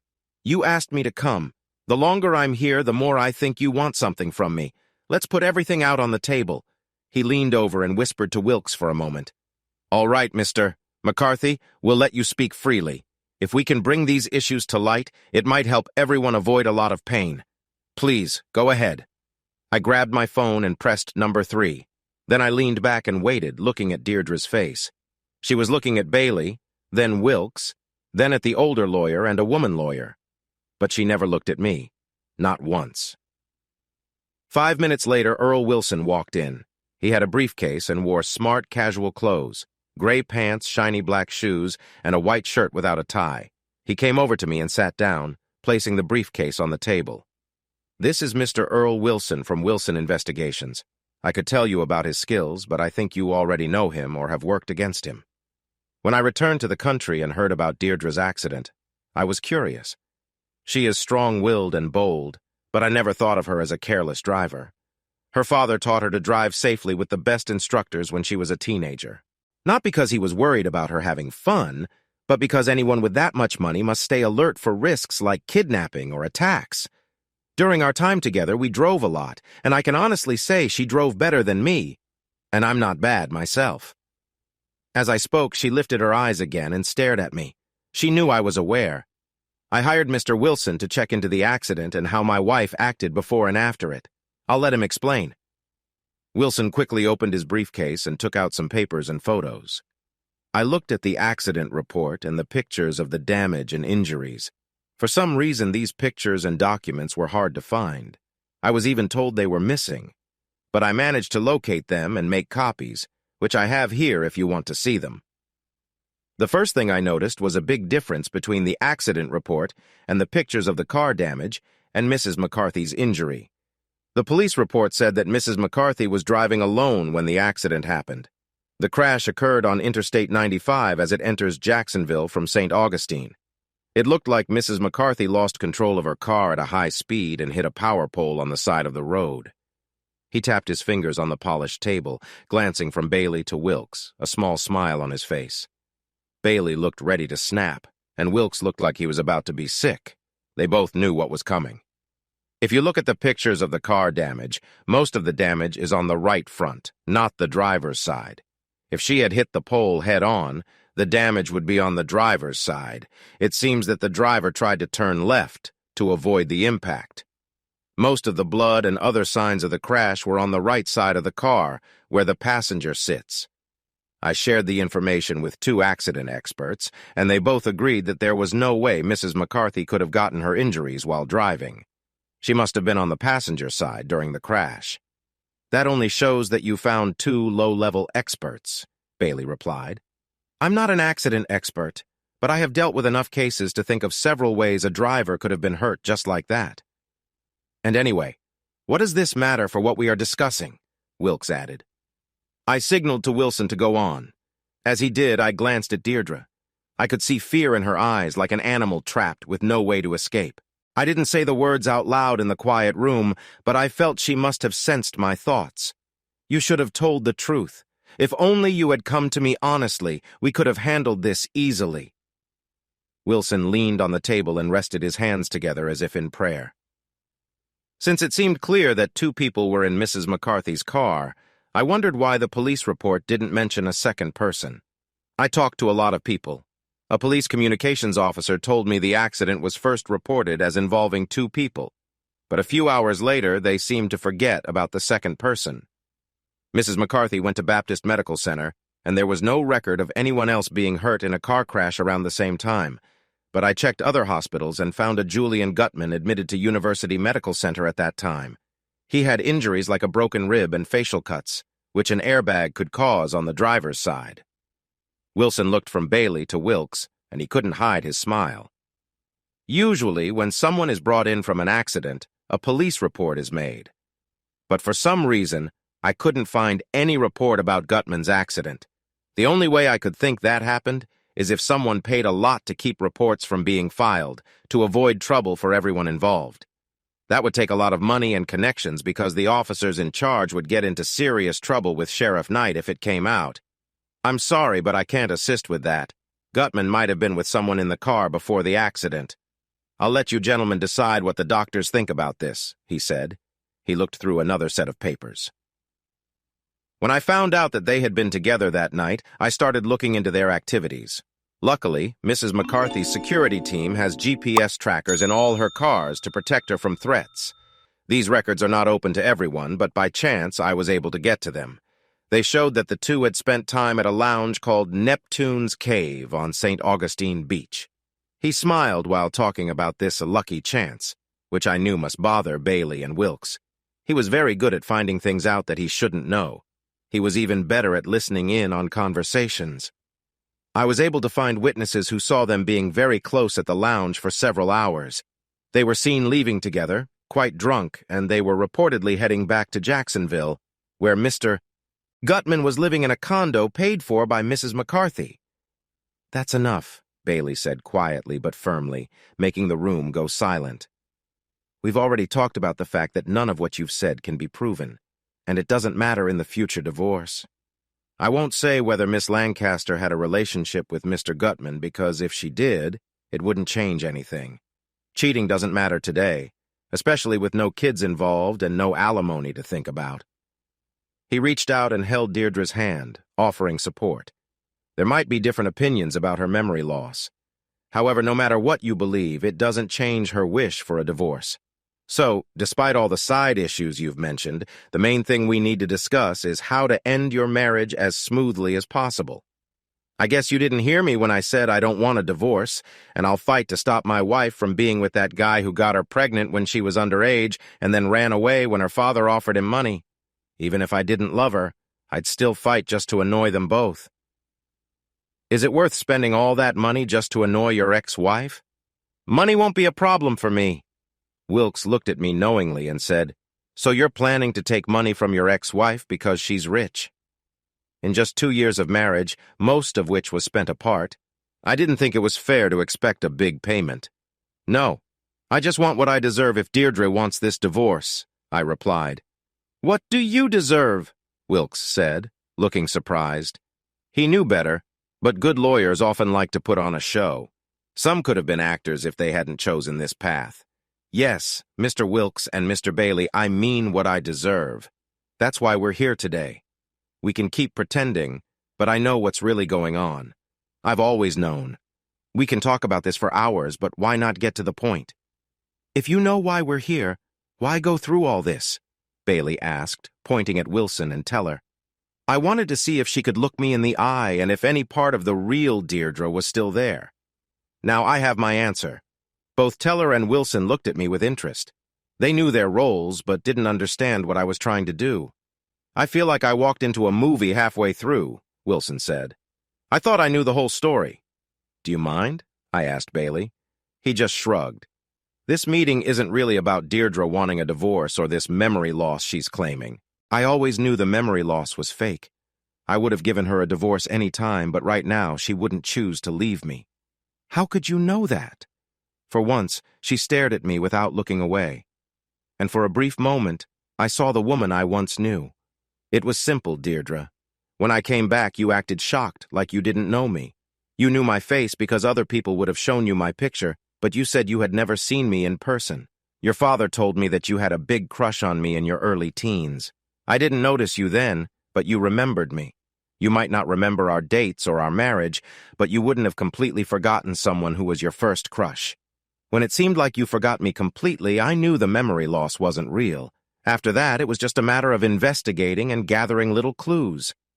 I turned back to the legal team across the table. I stood up and started pacing. What I didn't understand at first was why Deirdre would pretend to forget me.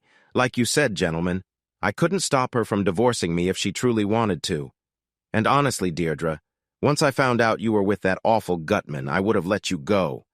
I stepped behind Deirdre and she stiffened but didn't move. The younger lawyer with silver hair started to stand up, but Bailey shook his head, telling him to stay seated. It's okay, Matt. I put my hands on her shoulders and squeezed gently. She wouldn't look at me. When I figured out that Gutman was the person you were cheating with, everything made sense. I understood why you made up the amnesia story. It was clever. It won't work, but it was smart. I knew it had to be your idea. Gutman isn't smart enough to think of this. I usually enjoy those murder mysteries where the detective brings everyone together and explains the whole story, but honestly, I still don't get it, Wilson said.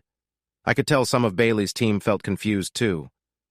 I really don't know what's happening. My plan of standing behind Deirdre and putting my hands on her shoulders was not going well. I could feel the warmth of her skin under my fingers, and I remembered how it felt when we were close. It was hard to keep my hands from touching her more, and I wasn't sure I could let go. Even though I knew what she had done to me, memories of our time together were getting stronger.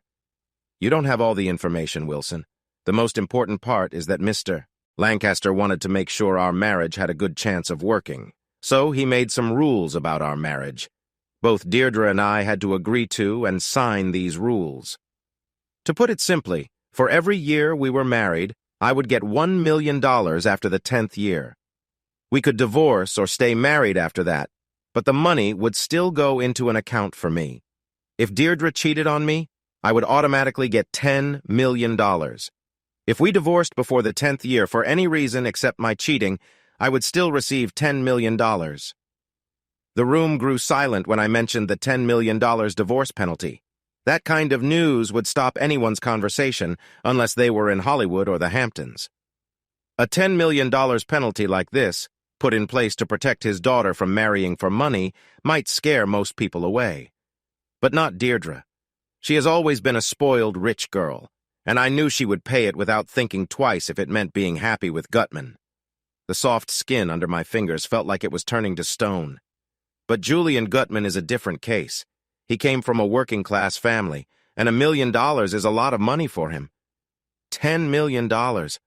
I doubt he can even imagine that much. Thinking about me walking away with $10 million that should have been his money after he married Deirdre must have made him very angry. No, this has all been a trick to avoid giving me the $10 million that Lancaster wanted me to have.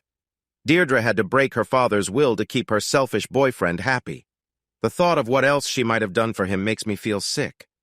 I leaned in closer so my lips were almost touching her ear. What hurts the most is that you did all this for him. Without moving her head, she softly said, "Let go of me, Michael. Just let go." I slowly relaxed my grip and stepped back. I had to do it. I felt that Matt, whatever his name was getting ready to stand up and do something stupid. I wondered if he had enjoyed Deirdre's company too. But Lancaster had told me that when she was with Gutman, she only cared about him. Most likely this was just about being a gentleman. She was the kind of woman you wanted to help. I was maybe a bit taller than Matt, and he was a lawyer. But like I said, I had learned to trust my instincts, and I felt like he might be stronger than he appeared. I took a step back and held my hands up to show I meant no harm. "In your idea, how does it help if Miss Lancaster forgets everything?" Bailey asked. He didn't seem really upset. They had come here to ask questions, and now they knew what I knew. Wilson leaned back in his comfy chair and said, "Hey guys, even I can answer that. Lancaster was a devoted Catholic, and so are you, Mr. Bailey. The McCarthys were married in a Catholic church with Monsignor Gerald Alcott leading the ceremony. I know he doesn't do many private weddings, so he must be close to the Lancaster family. I'm not Catholic, but I've worked on divorce cases in Catholic marriages. The Catholic Church doesn't encourage divorce, but there are some exceptions. Annulments can be given for different reasons. They don't just hand them out easily, but the church does allow them. I think if Mrs. McCarthy went to the bishop with her sad story, a very brief marriage without children, ending with her forgetting the last 3 years and not recognizing the man who wanted her, he would at least listen to her. "Maybe," Bailey said. He was smiling now, and I didn't like it. "But gentlemen, even if you think my good firm would do something wrong, what about the civil courts? Mr. McCarthy could take the fight there, and church rules don't matter much there." I noticed that smile. I could tell that Bailey wasn't used to losing. I doubted he would admit that his company would do the right thing and give me what Lancaster had wanted for me if Gutman came back into his daughter's life. "Why do I feel like you're not really concerned about what I might do?" I asked. "You're sharp," Wilkes said to his partner. "And clever, too. Orion told me he was smarter than he looked. He said he seemed like a tough guy, but he had the brains to make Oil Inc. even bigger one day. Turns out he was right. Did you know this was all a show, Mr. McCarthy?" "A show?" "You know what I mean. We wanted to see what you knew, what you had done, and what you might do next. You would share more in a relaxed setting. We found out what we needed to know, so now we can have a real talk." "So? Let's talk." He pointed at Teller and then at Wilson. "You two can leave now. McCarthy, let them go." "I don't think so." He stood up from his place at the head of the table and walked toward me, leaning on the table casually. "Okay, let's get to the point. You think your wife is pretending to have memory loss after a serious car crash. You have a doctor who agrees with you. We believe Miss Lancaster really did get hurt badly in that accident. No one would fake something like that, especially when they didn't need to." He pointed to Wilson. "You hired a private investigator who found things that make Miss Lancaster's story questionable, but you can't prove much about the accident or the work of the Jacksonville Sheriff's Office. You can show that she was seeing Mr. Gutman while still married to you. But let's be honest, from a legal viewpoint, so what? Her relationship with Mr. Gutman is legal. This happens. People fall in and out of love. She's not looking to get back together with you. She will do everything she can to make sure you don't get the $10 million stated in your marriage agreement." He rubbed his bald head. "Does that cover everything?" "Pretty much. But you missed the most important point. I'm going to get that $10 million no matter what tricks you try to play to break the prenuptial agreement. You will lose." Bailey stepped closer to me, close enough to touch. For a man in his 60s, he looked to be in pretty good shape. He turned to his team and signaled for an older woman with dark hair to come forward. She handed him a paper. "Thank you, Marge." As she walked away, I noticed a hint of charm in her steps. The look in Bailey's eyes told me that there was more than just work happening when the two of them talked privately. It was nice to see that there was still some spark in life even in later years. He gave me the paper. "This is an agreement. If you sign this, you will give up any claim to the $10 million. In return, you will get a quick payment of $250,000. You can sign this today, Mr. McCarthy, and get your money right away. Miss Lancaster will be able to get her divorce without a fight within the month, and then both of you can move on with your lives." I couldn't help but smile. "You must think I'm dumb. Why would I do that?" "Because you don't have a choice." He stepped to the center of the room and pointed around. "You made a joke at the start of this meeting about how small your firm is compared to ours, remember? You said you felt like General Custer at the Battle of the Little Bighorn. You were right. That's exactly where you are. You are outnumbered, outmatched, and not ready for the legal fight that is about to happen. I know you feel morally right, and you think that will help you win, but that shows how inexperienced you are. Court battles are won by who is stronger. Compared to Miss Lancaster, you are like an ant trying to challenge a whole army. You're really going to hurt my feelings if you keep saying things like that. This isn't a joke. Think about it. According to our research, you have around $35,000 in your bank account and assets. You used to have almost $75,000, but paying Dr. Teller wasn't cheap. Mr. Wilson also took a big part of your money for his fees and tips. Miss Lancaster is worth about $150 million thanks to her own wealth and full ownership of Oil Inc. You don't even have a lawyer representing you. There are at least 50 lawyers working on Miss Lancaster's case. You have one investigator, and while he's good, we have 10 looking into everything about your life and marriage. You might think being Miss Lancaster's husband would give you access to her money, but that's not true. We have blocked access to her funds, and any support a judge might grant you is frozen until this case is finished. And that could take years. We will do everything we can to keep this case going for as long as possible. We will argue for an annulment based on cruelty and domestic abuse. The divorce is going to be very complicated with all the legal troubles involved. It will take a long time to sort everything out. Very soon, you'll run out of money for detectives and experts. You won't be able to afford good legal help. You'll lose. You'll lose the $10 million.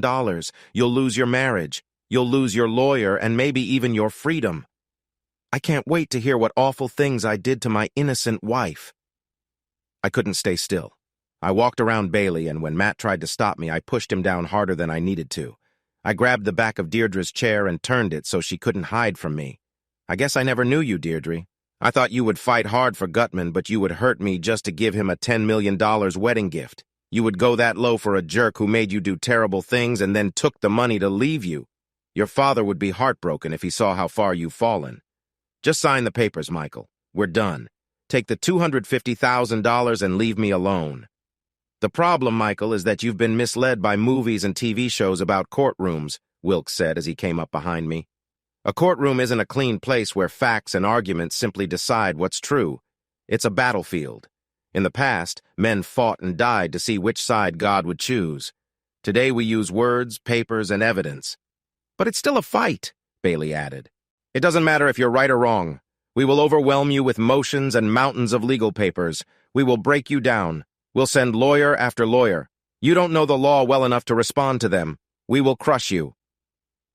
Bailey stood behind Deirdre, hands on her shoulders where mine had been a moment ago. "And that's not all, Michael. We won't stick to fair play. This is a dirty fight. Deirdre told us how you hurt her that first night when her father trusted you with her safety. You gave her drugs, and when she fought back, you hit her in the face. Several of her friends tried to help her when they saw what you were doing. You beat them badly. 4 men tried to stop you, and you hurt them badly. What chance did a small girl have against you? And after you took advantage of her that first time, you kept controlling her by threatening to tell her father that she had been unfaithful with many men. She admitted that she was a bit wild, but she never wanted to hurt her father by letting anyone hear the lies about her." He looked at Deirdre, then at the group of men and women who worked for him. "I'm sorry, Deirdre. I know you didn't want anyone to find out these awkward details, but it's important for Michael to understand how far you're ready to go to end your marriage. And why would you marry someone so awful, Deirdre? Why would you stay with me for 2 years if I were such a bad person?" She stood up, looking like a queen with her bright red hair, making me briefly believe her stories about having special blood. "Because you are a violent and dangerous man, Michael McCarthy. You knew how I felt about Julian after my father sent him away. You promised me that if I didn't marry you and let you take my father's business, you would find Julian and harm him badly. And I believed you. I saw what she was doing, and it hit me hard in my chest. Sign the paper and end this, Wilkes said behind me. You're not just facing money problems. The time limit for claiming the rape, assault, drugging, and other charges hasn't passed. This could turn very bad. It hasn't turned bad already? It could get much worse. Michael, don't make it worse. Wilkes placed the paper on the desk and set a fancy pen next to it. Sign it, Mr. McCarthy. You're not foolish. You're good at your work. You've already lost your wife. You can walk away with $250,000 and start fresh, or you can fight and waste years of your life and maybe destroy it. It's not a hard choice. Teller watched closely. He took out what looked like a mint and popped it into his mouth, like someone who used to smoke. Mr. McCarthy, I won't tell you what to do. It's your life. But it's clear that this meeting is meant to rattle you and make it hard for you to think straight. It's like a civilian version of the military's shock and awe tactic used in Iraq. The goal is to overwhelm you. Next to him, Wilson raised his finger, signaling he wanted my attention.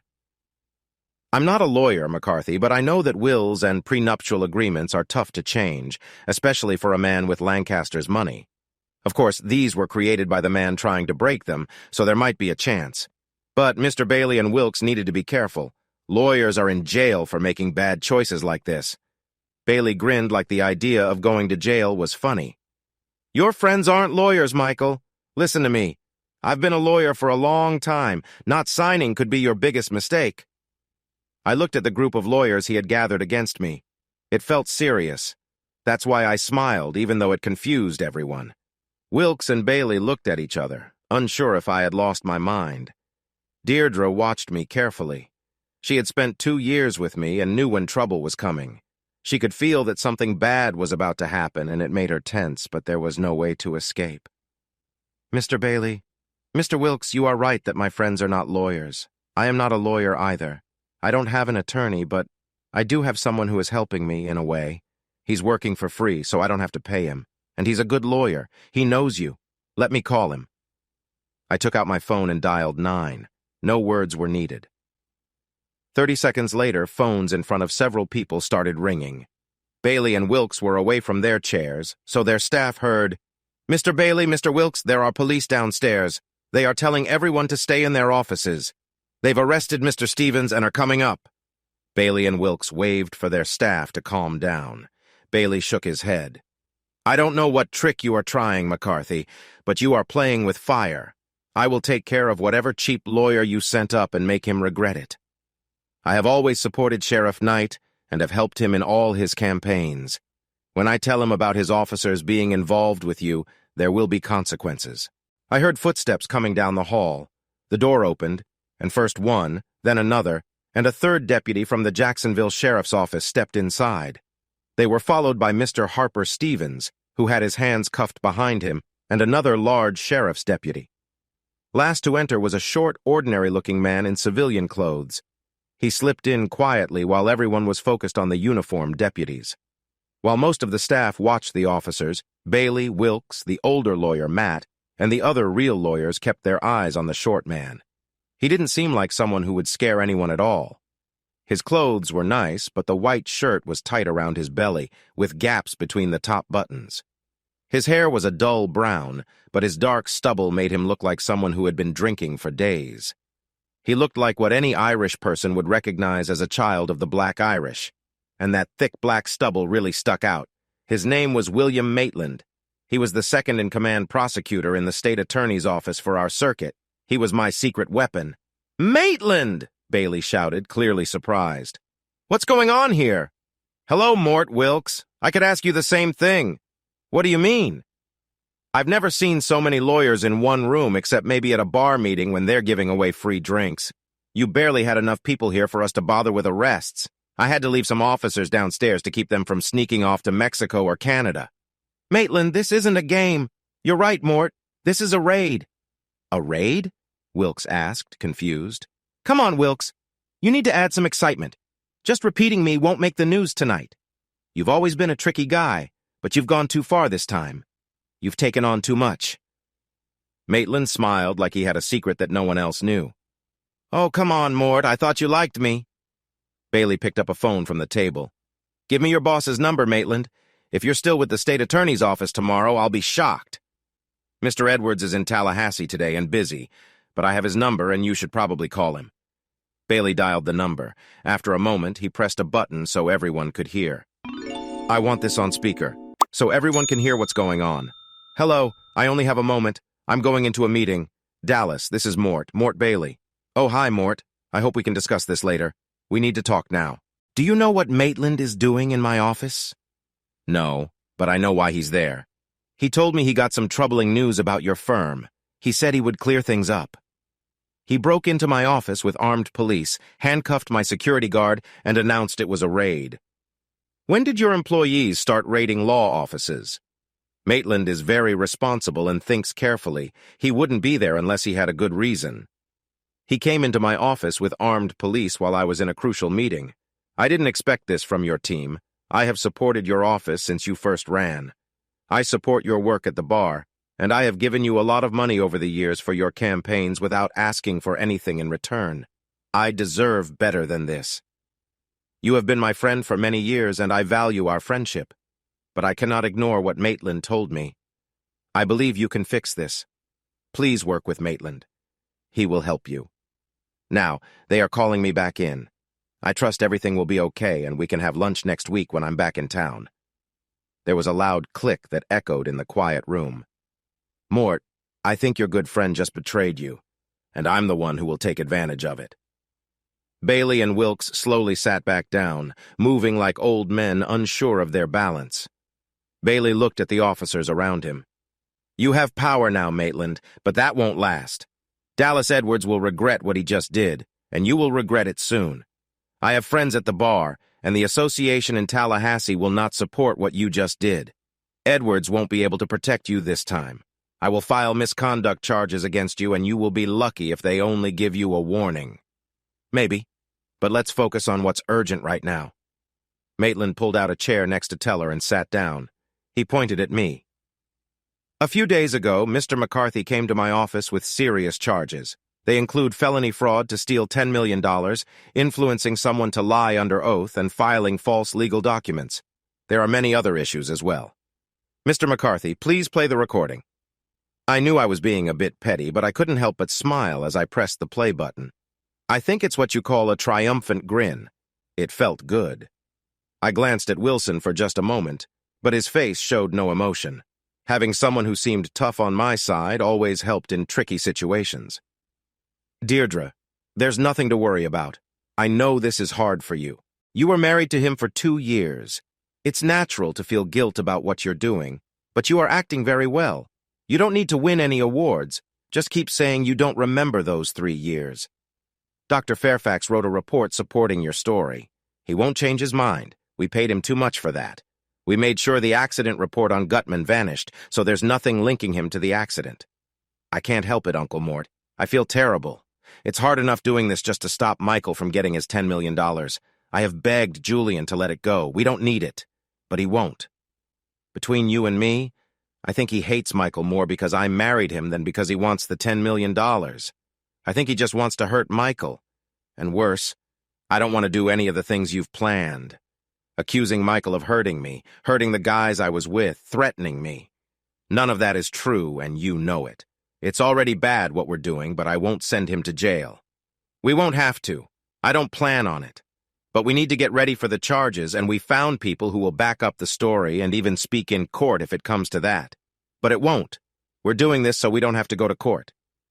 Michael isn't dumb. When he sees the trouble we can cause him, he'll take the $250,000 and leave. I promise you, he'll give up and go away. I turned off the recorder. That's a good plan, Mort. It could have worked, Maitland said. But he's stubborn, and he didn't just go away. Bailey looked at the recorder like it was a big bug that had climbed onto the table. Are you out of your mind, Maitland? I might not like all your ways, but I never thought you were foolish. Using a secret recording of a personal talk? You're basing all this on an illegal recording? That's against the law, and it can't be used in court. I respect your knowledge of the law, Mort. You're right, maybe. Technically, I can't use that recording in court. But remember Inciarano from 1985? If someone is breaking the law, they have no right to privacy. And you were breaking many laws when that talk happened. We might not get it into evidence, but we might. The other good thing about illegal recordings, as long as we aren't the ones making them, is that you can use them to find evidence that can be used in court. Maitland took out his phone and pressed a button. Bring in the good doctor and the bad boyfriend. Both Bailey and Wilkes's eyes got big as Maitland's words sunk in. Deirdre's eyes shone under the lights. I knew she never thought it would go this far. I wondered how hard Bailey had to push to get her here today. She had tried her best to avoid me since she started pretending to have amnesia. A few moments later, the door opened. A tall and distinguished man who looked like he hadn't slept well in his fancy wrinkled suit, Dr. Mayfair, walked in. He was followed by a taller, younger man wearing board shorts and a t-shirt that said, "Teachers can conjugate all night." A police officer peeked inside, but Maitland waved him away. Maitland asked Dr. Mayfair to sit in the middle of the crowded table. Before he could tell Gutman where to sit, my wife's lover had already picked up one of the secretaries and sent her to another chair while he took a seat beside Deirdre. They looked at each other, and then he leaned closer. I thought he would kiss her on the cheek, but instead he kissed her on the lips. I could see that he was kissing her deeply. Some people stared, but most turned away. When he finally pulled back from the kiss, my wife seemed breathless. He looked into my eyes and smiled. I didn't need to guess what he meant. My wife was now his, and he had just shown it. Sure, he was good-looking. In fact, he was almost too pretty. His hair was long, and he wore a shiny diamond earring in his left ear. A few female lawyers and secretaries couldn't take their eyes off him. If I was lucky, maybe I'd get a chance to fix that perfect face of his. "Good afternoon, Dr. Mayfair," Maitland said. "Having trouble getting dressed today?" Mayfair had stylishly long hair, dark glasses, and looked very clean-shaven. He had light highlights in his hair, though I think it was meant to look gray. He looked like an older version of every charming doctor on TV, the type of guy you could trust with your deepest secrets. But today, he looked like the fun uncle who always showed up to family events drunk, the one who borrowed money and never paid it back. The uncle no one liked very much. On the outside, he looked the same as always, but on the inside, he had fallen apart. He wouldn't even look at Maitland. His eyes darted nervously between Wilkes and Bailey. "Mr. Bailey. Mr. Wilkes. I'm sorry, I didn't have a choice. They said I would go to prison. I had to talk. I had to tell them." "I don't care what wild stories you told them, Mayfair," Bailey said. "We both know you wrote a truthful report without outside influence or payment from us. I know Maitland can pressure witnesses, and he has this fake image of being nice. I don't know what threats he used, but if he made you sign false documents, you're in big trouble." "The first rule for any dishonest lawyer is to lie when you're in trouble," Maitland said. "You do it so well. Sometimes I wonder if you are really dishonest, and a fake image of being nice. I've always believed I was a nice guy." "Play your games, Maitland. You have one illegal tape and one forced false confession. You have nothing." "I disagree, but I have a bias towards the truth. Part of your problem is that you're a civil lawyer. You've never worked in the criminal part of the law. From where I'm standing, taking you down won't be hard. We can use the tape to show witnesses where their own interests are. The papers signed by Dr. Mayfair give us permission to search this office, check your files, look at your phone calls, and question the police and medical staff you worked with in your plan." Bailey stood up. A few minutes had helped him regain his confidence. "You deal too often with bad people, Maitland. If this is all you've got, take your police and leave, and uncuff Mr. Harper Stevens." Maitland turned to a cop who looked Hispanic, standing near Bailey. "Stu, if Mr. Bailey doesn't stop talking and sit down, cuff him and make him sit." Once Bailey sat down, Maitland walked over to where the lawyer Matt was sitting. "Mr. Henry, can we take a little walk to the other side of the room?" Henry and Bailey shared glances. Then Henry stood and walked with Maitland to the far side of the room, as far from the table as possible, but still close enough to hear everything. "Matt, I make it my job to know the lawyers in my area, even the civil ones. I've heard good things about you. You're smart, you work hard, and you're a good lawyer. That's why Morton Wilkes hired you. They don't hire losers." Henry gave a small smile, and it was hard to notice that Maitland was the shorter man. "Why do I feel like you're about to tell me something bad?" I'm not here to hurt you, Matt. I'm trying to save you from a big problem. Why are you being nice to me, Mr. Maitland? Like I don't already know. I don't know how much you understand about this plan to cheat Mr. McCarthy out of $10 million, but I know you're smart and involved in this firm, so you must know something. I believe you're key to this case. The other lawyers might not want to speak up. They have mortgages, kids in school, or they're too new, and the secretaries and assistants are scared of getting in trouble. But if you come to us, the whole thing can break down. You're seen as the next leader there, and you know it. If you become a whistleblower, there will be no charges against you and no harm to your name. You'll be seen as an honest person who helped expose a corrupt firm. No one around here might hire you after this, but my boss knows many people in law, here and elsewhere. He'll give you a strong recommendation as an honest lawyer, and some firms actually value that. Henry didn't look back at his bosses for help. I appreciate your offer, but I believe the case against Mr. Bailey and Wilkes is just nonsense. I don't know anything about any bad actions by this company, so I can't help you. Maitland ran his fingers through his thinning hair and stared at the floor for a few moments. He spoke so softly that you had to really pay attention to hear him, and everyone in the room listened closely. I value loyalty. I respect honesty. I admire anyone who does the right thing when it matters. But more than anything, I really value loyalty, even if it's loyalty to the wrong people or bad causes. He bit his lip and rubbed it with his thumb. It seemed like he was nervous, using these habits to make it look like he didn't want to share some bad news. And so I respect you, Matt. But before you decide what to do, just think for a minute. That's all I ask. Listen to me for a moment. Deep down, you know that Bailey, Wilkes, and maybe the other partners are in trouble. They might act tough, but once the evidence comes out and changes start happening, people will turn against them. They always do. Bailey and Wilkes are in their 60s. Most of Wilkes's kids are grown up now. In cases like this, even if they steal $10 million, they won't get more than 5 years in prison. And they have enough money saved that they can live well, even if they never work again. Deirdre Lancaster and her boyfriend might avoid jail time, although I'll try my hardest to make sure they don't. But even if they spend a few years in a nice prison, she will still have $150 million when they get out. This will just be a small bump in her life. But you, Matt, this is a big problem for you. You're 32, not married, and maybe worth $500,000.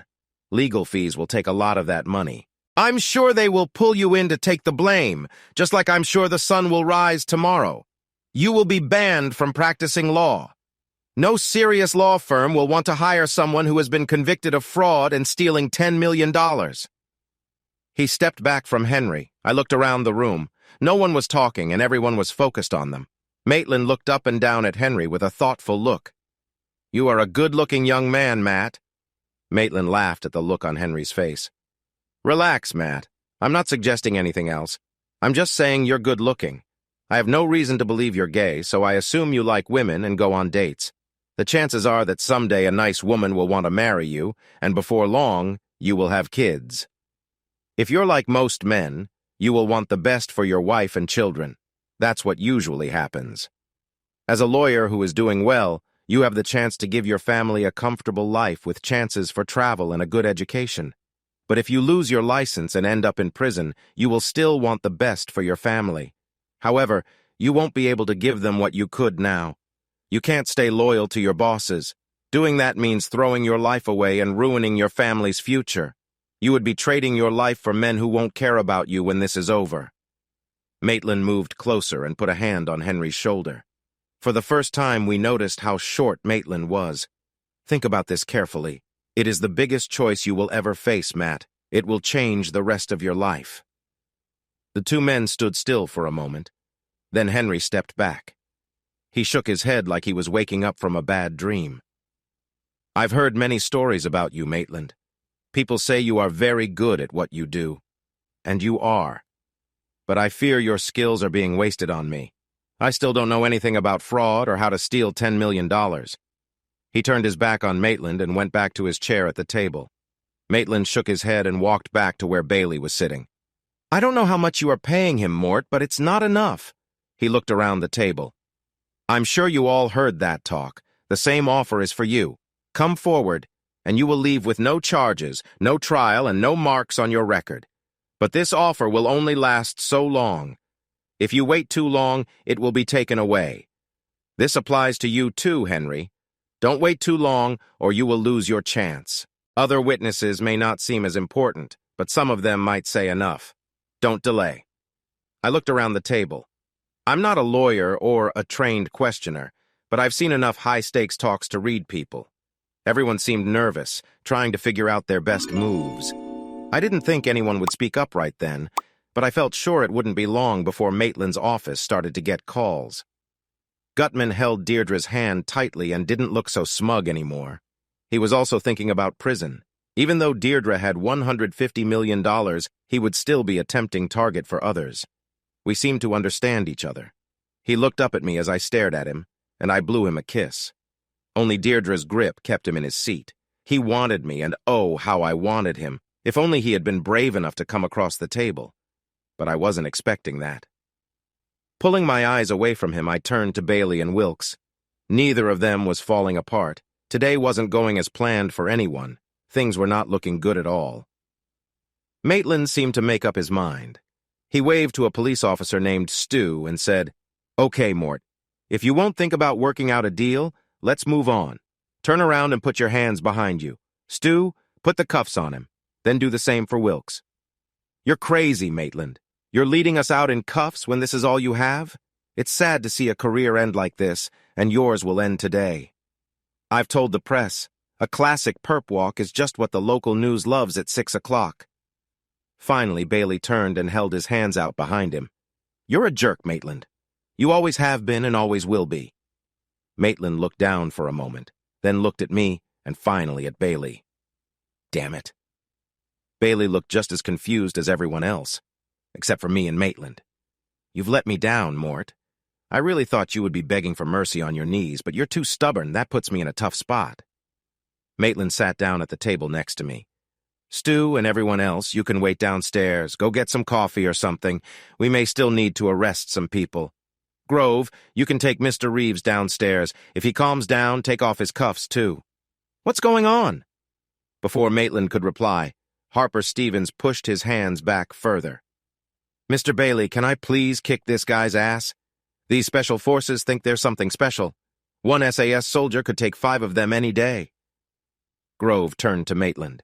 "Maitland, let me have 5 minutes with him. The only thing SAS guys are good at is bragging. They have great PR, but they're not worth much in a fight.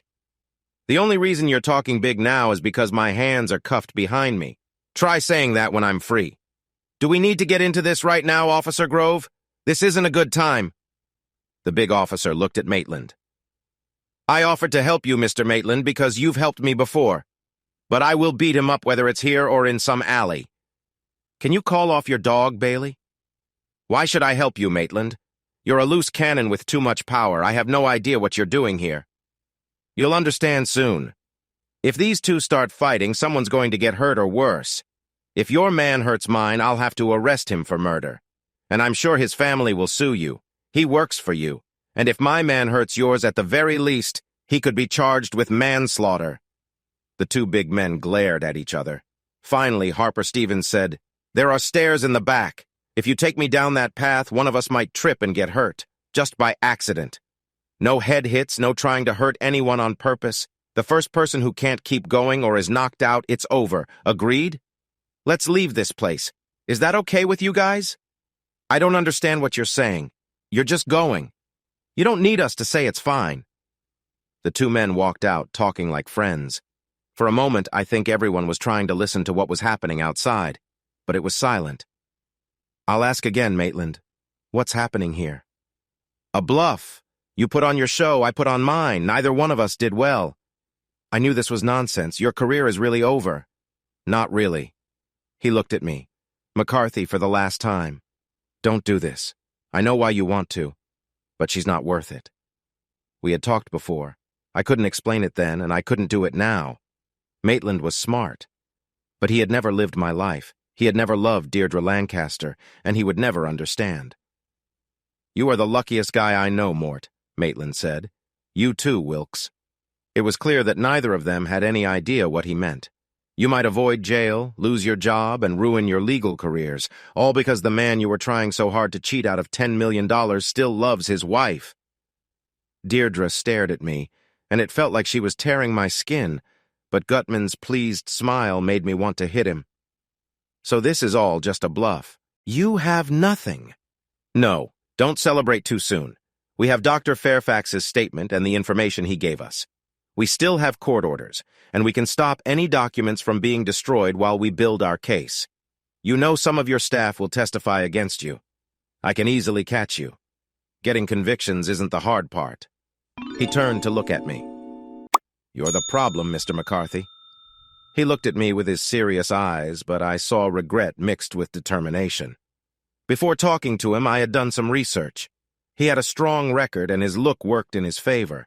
He was an average-height, middle-aged man losing his hair and gaining weight. Many opposing lawyers and defendants underestimated him. He wasn't someone you had to be careful around, but I had been careful around him. I didn't take him for granted, and I used him to get what I wanted, but I made sure he wouldn't use me back. So while he had been on my side, he wasn't happy with me now. You've really messed everything up, McCarthy. Why couldn't you just be a good citizen, report what this firm was doing wrong, and let the law handle it? They could have gone to jail. You could have gotten back at your unfaithful wife, and you could have left with a lot of money.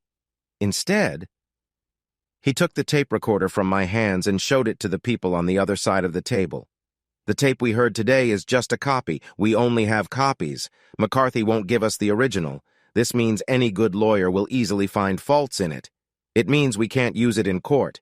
It could even make Dr. Fairfax's testimony useless, especially if he decides not to help us anymore.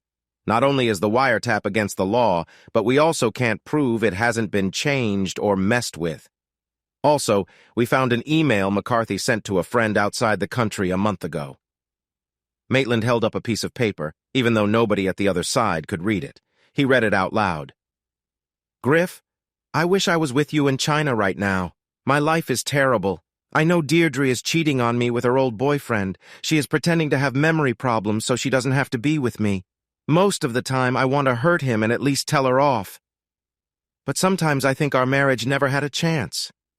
Maybe it was doomed from the start, and maybe it's my fault. I've never told anyone this, but that night, I saved her from those guys who slipped her a drug. I took her to a motel and made her drink coffee until she woke up. We talked and I took her home. But what I never told her or anyone else is that I had to take her clothes off to check if she was okay and hadn't been injured. And when she was lying there in that motel bed, still out of it, I couldn't stop looking at her. Her body, I thought I didn't like thin girls, but the longer I watched her, the more I was drawn to her. I started to think she was seeing those guys all the time, and I've gotten enough women drunk in my life to know how to get close to them. I started to touch her, and she responded. In short, I slept with her. I don't think she really knew what was going on. I cleaned her up, and after she woke up, I pretended nothing happened. I don't know if she ever believed me. But the truth is, I forced myself on her. No matter how you say it, it was wrong. It was me instead of those other guys. Now we are married, and I love her, but she is cheating on me. I wonder if a marriage that starts with lies and hurting can ever end well. Maitland looked at the paper, shook his head, and then threw it on the table. Now, I don't know if this email is true. Either McCarthy is guilty, or he is trying to make himself look bad. Trying to make himself look bad? Bailey jumped to his feet. Your target is a liar and a criminal, and you want to use him to take us down? Do you understand how strange that sounds? Not strange, Maitland said, looking from me to Deirdre. Sad. When he came to me, he shared his plan. He wanted to make his wife and her lawyers nervous. He thought they would just give him his $10 million and he could leave. But he didn't want to go all the way. That's why he wouldn't give us the original tape. Instead, he sent us the email. I would usually catch him as a tricky witness and go after you, Bailey, Wilkes, and anyone else involved, but he played the game well. The wiretap will be destroyed, but it's too tied to the case. Even if the court doesn't allow it, it will still hang over the trial. The news will get out. So the defense lawyers will try to catch him for illegal recording. If I don't take action, they'll go to the governor and say I favor him. Now, the rape isn't directly linked to this case, and if I don't believe it, I don't have to act on it. But Mrs. McCarthy is already set to say he raped her. If you believe that, it questions the whole marriage and the prenup. Plus, no matter how it affects the case, women's groups will go wild.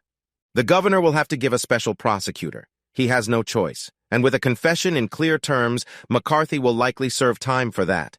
So even if I don't want to, I might have to charge him for something I know isn't true, just to protect myself.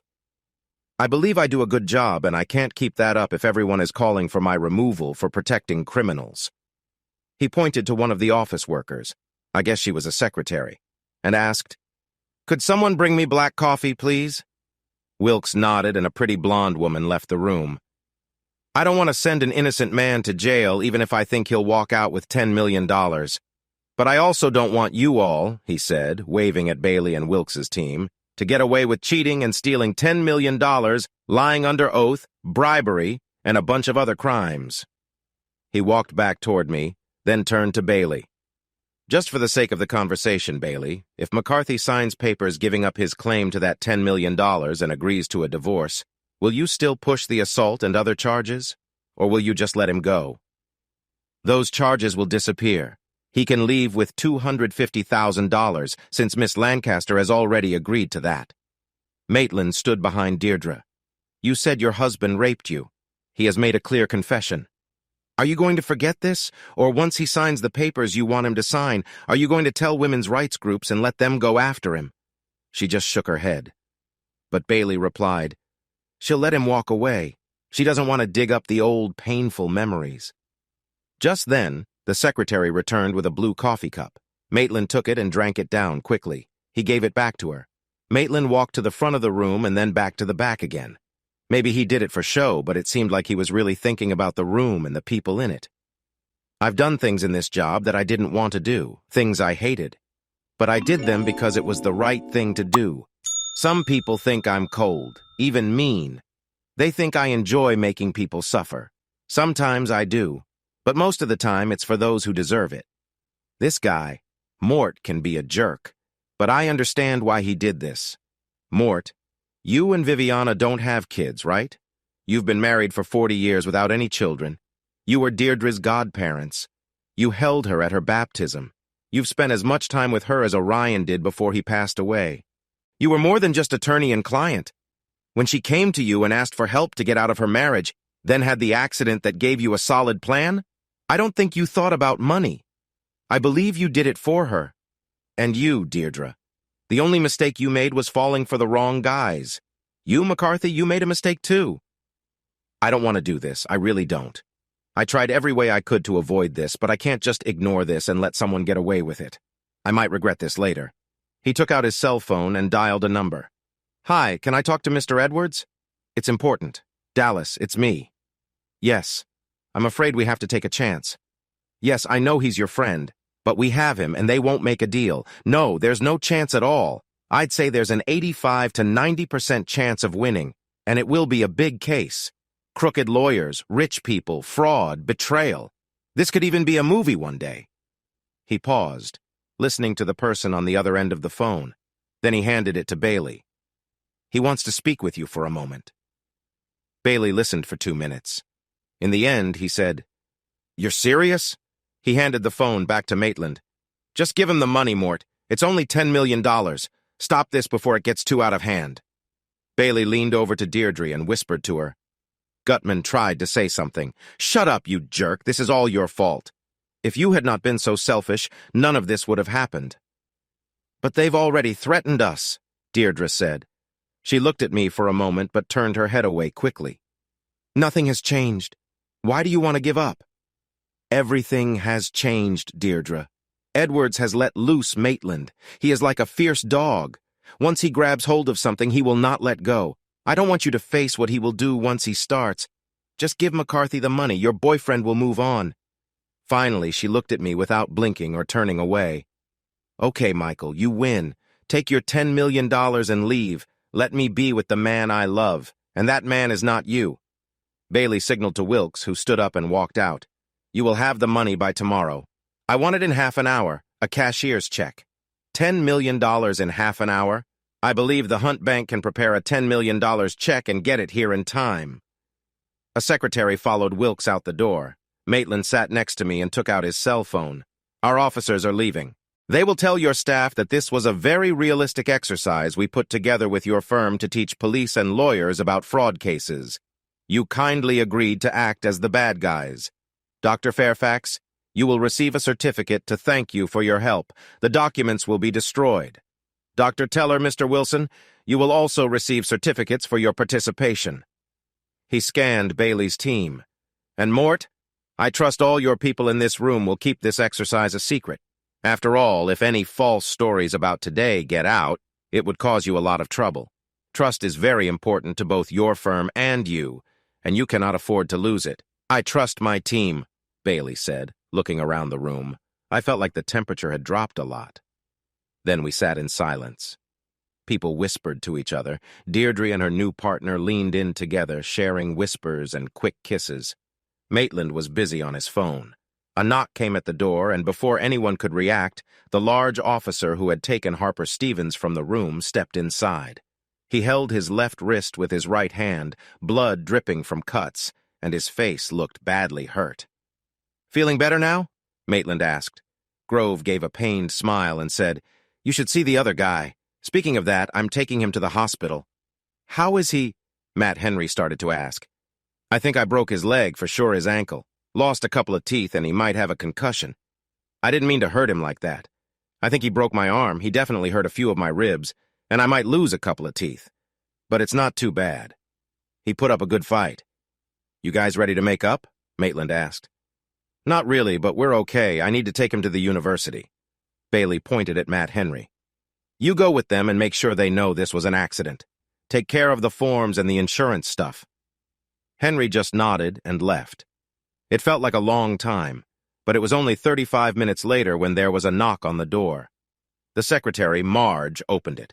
A big man with thick black hair mixed with gray came in. He was holding a briefcase attached to his left wrist. "Mr. Bailey?" "Davidson, thank Miss Hunt for being so quick and careful." I could see a bulge under the left side of his coat. Another man in nice clothes came in right behind him with another bulge under his coat. The way he looked around told me he was private security. "Who gets the money? Should I give it to you directly?" Bailey shook his head and pointed to me. Davidson sat next to me and took out a key to open the briefcase. Inside, there was just one thin business envelope. He picked it up and handed it to me. "Please open it and check if it's a cashier's check for $10 million. Then I have a form for you to fill out to show you got it." I ran my thumb under the edge of the envelope and opened it. Inside was a folded piece of paper. The front showed a cashier's check with a 1 followed by 7 zeros. The back had the forms that come with a $10 million check. Even though I was expecting it, it didn't feel quite real. It was just a piece of paper, but it felt more real than that. "This is what dreams are made of, right?" I looked at Davidson. He was smiling. He liked the check, but it wasn't a big deal for him. I remembered he worked for Hunt Bank and dealt with big amounts of money every day. I glanced at Gutman. His eyes looked like they were on fire. I loved seeing him suffer so much that I didn't want to end it. Bailey stared at the check, too. "All right, McCarthy, you have your money. Now, can you sign the paperwork so we can hurry up with the divorce?" "I'm feeling good today. Can you get me a nice cigar and a lighter?" "Oh, for goodness sake, Maitland. Can you just get him out of here?" "I don't know, Mort. After everything today, what harm is there in letting him smoke a cigar? It's a big day for everyone." Mort waved, and a secretary quickly came back with what looked like a cheap Cuban cigar and a simple lighter. But I could tell that Mort wasn't really happy with me right then. I had smoked in fancy places before, and I had also smoked in a muddy swamp waiting for help. But I took my time. I clicked the lighter, which looked very cheap, and held the end of the cigar over the flame, letting the smoke swirl around. After the end of the cigar was lit, I began to puff gently. It wasn't the best cigar I had ever smoked, but it wasn't the worst either. It just felt like the right thing to do. As I puffed on the cigar, the end started to burn bright. I took the cashier's check, held it close to the flame, and moved it so the fire would reach the paper. I could feel Davidson behind me getting ready to do something, but then he stopped. The $10 million was mine. It took some time, but the fire caught the check, and it started to eat away at the paper. The white paper turned black with red spots. The black turned to ash and started to spread. It felt like no one was breathing. The sound of the burning paper felt like many dreams fading away. Someone put an ashtray near me. I held the check over it as it crumbled into tiny pieces of ash that fell into the glass below. When it was done, I dropped the last little bit of paper into the ashtray, cleaned my hands, and looked over at Bailey. I don't think anyone had moved. Every face showed the same look, shock and disbelief. To be continued. Hey, audience! If you liked this video and want to keep up with more thrilling stories, make sure to subscribe to Prince Cheating Tales and hit the notification bell. You don't want to miss out on our upcoming adventures. Thanks for watching, and we'll see you in the next wonderful story.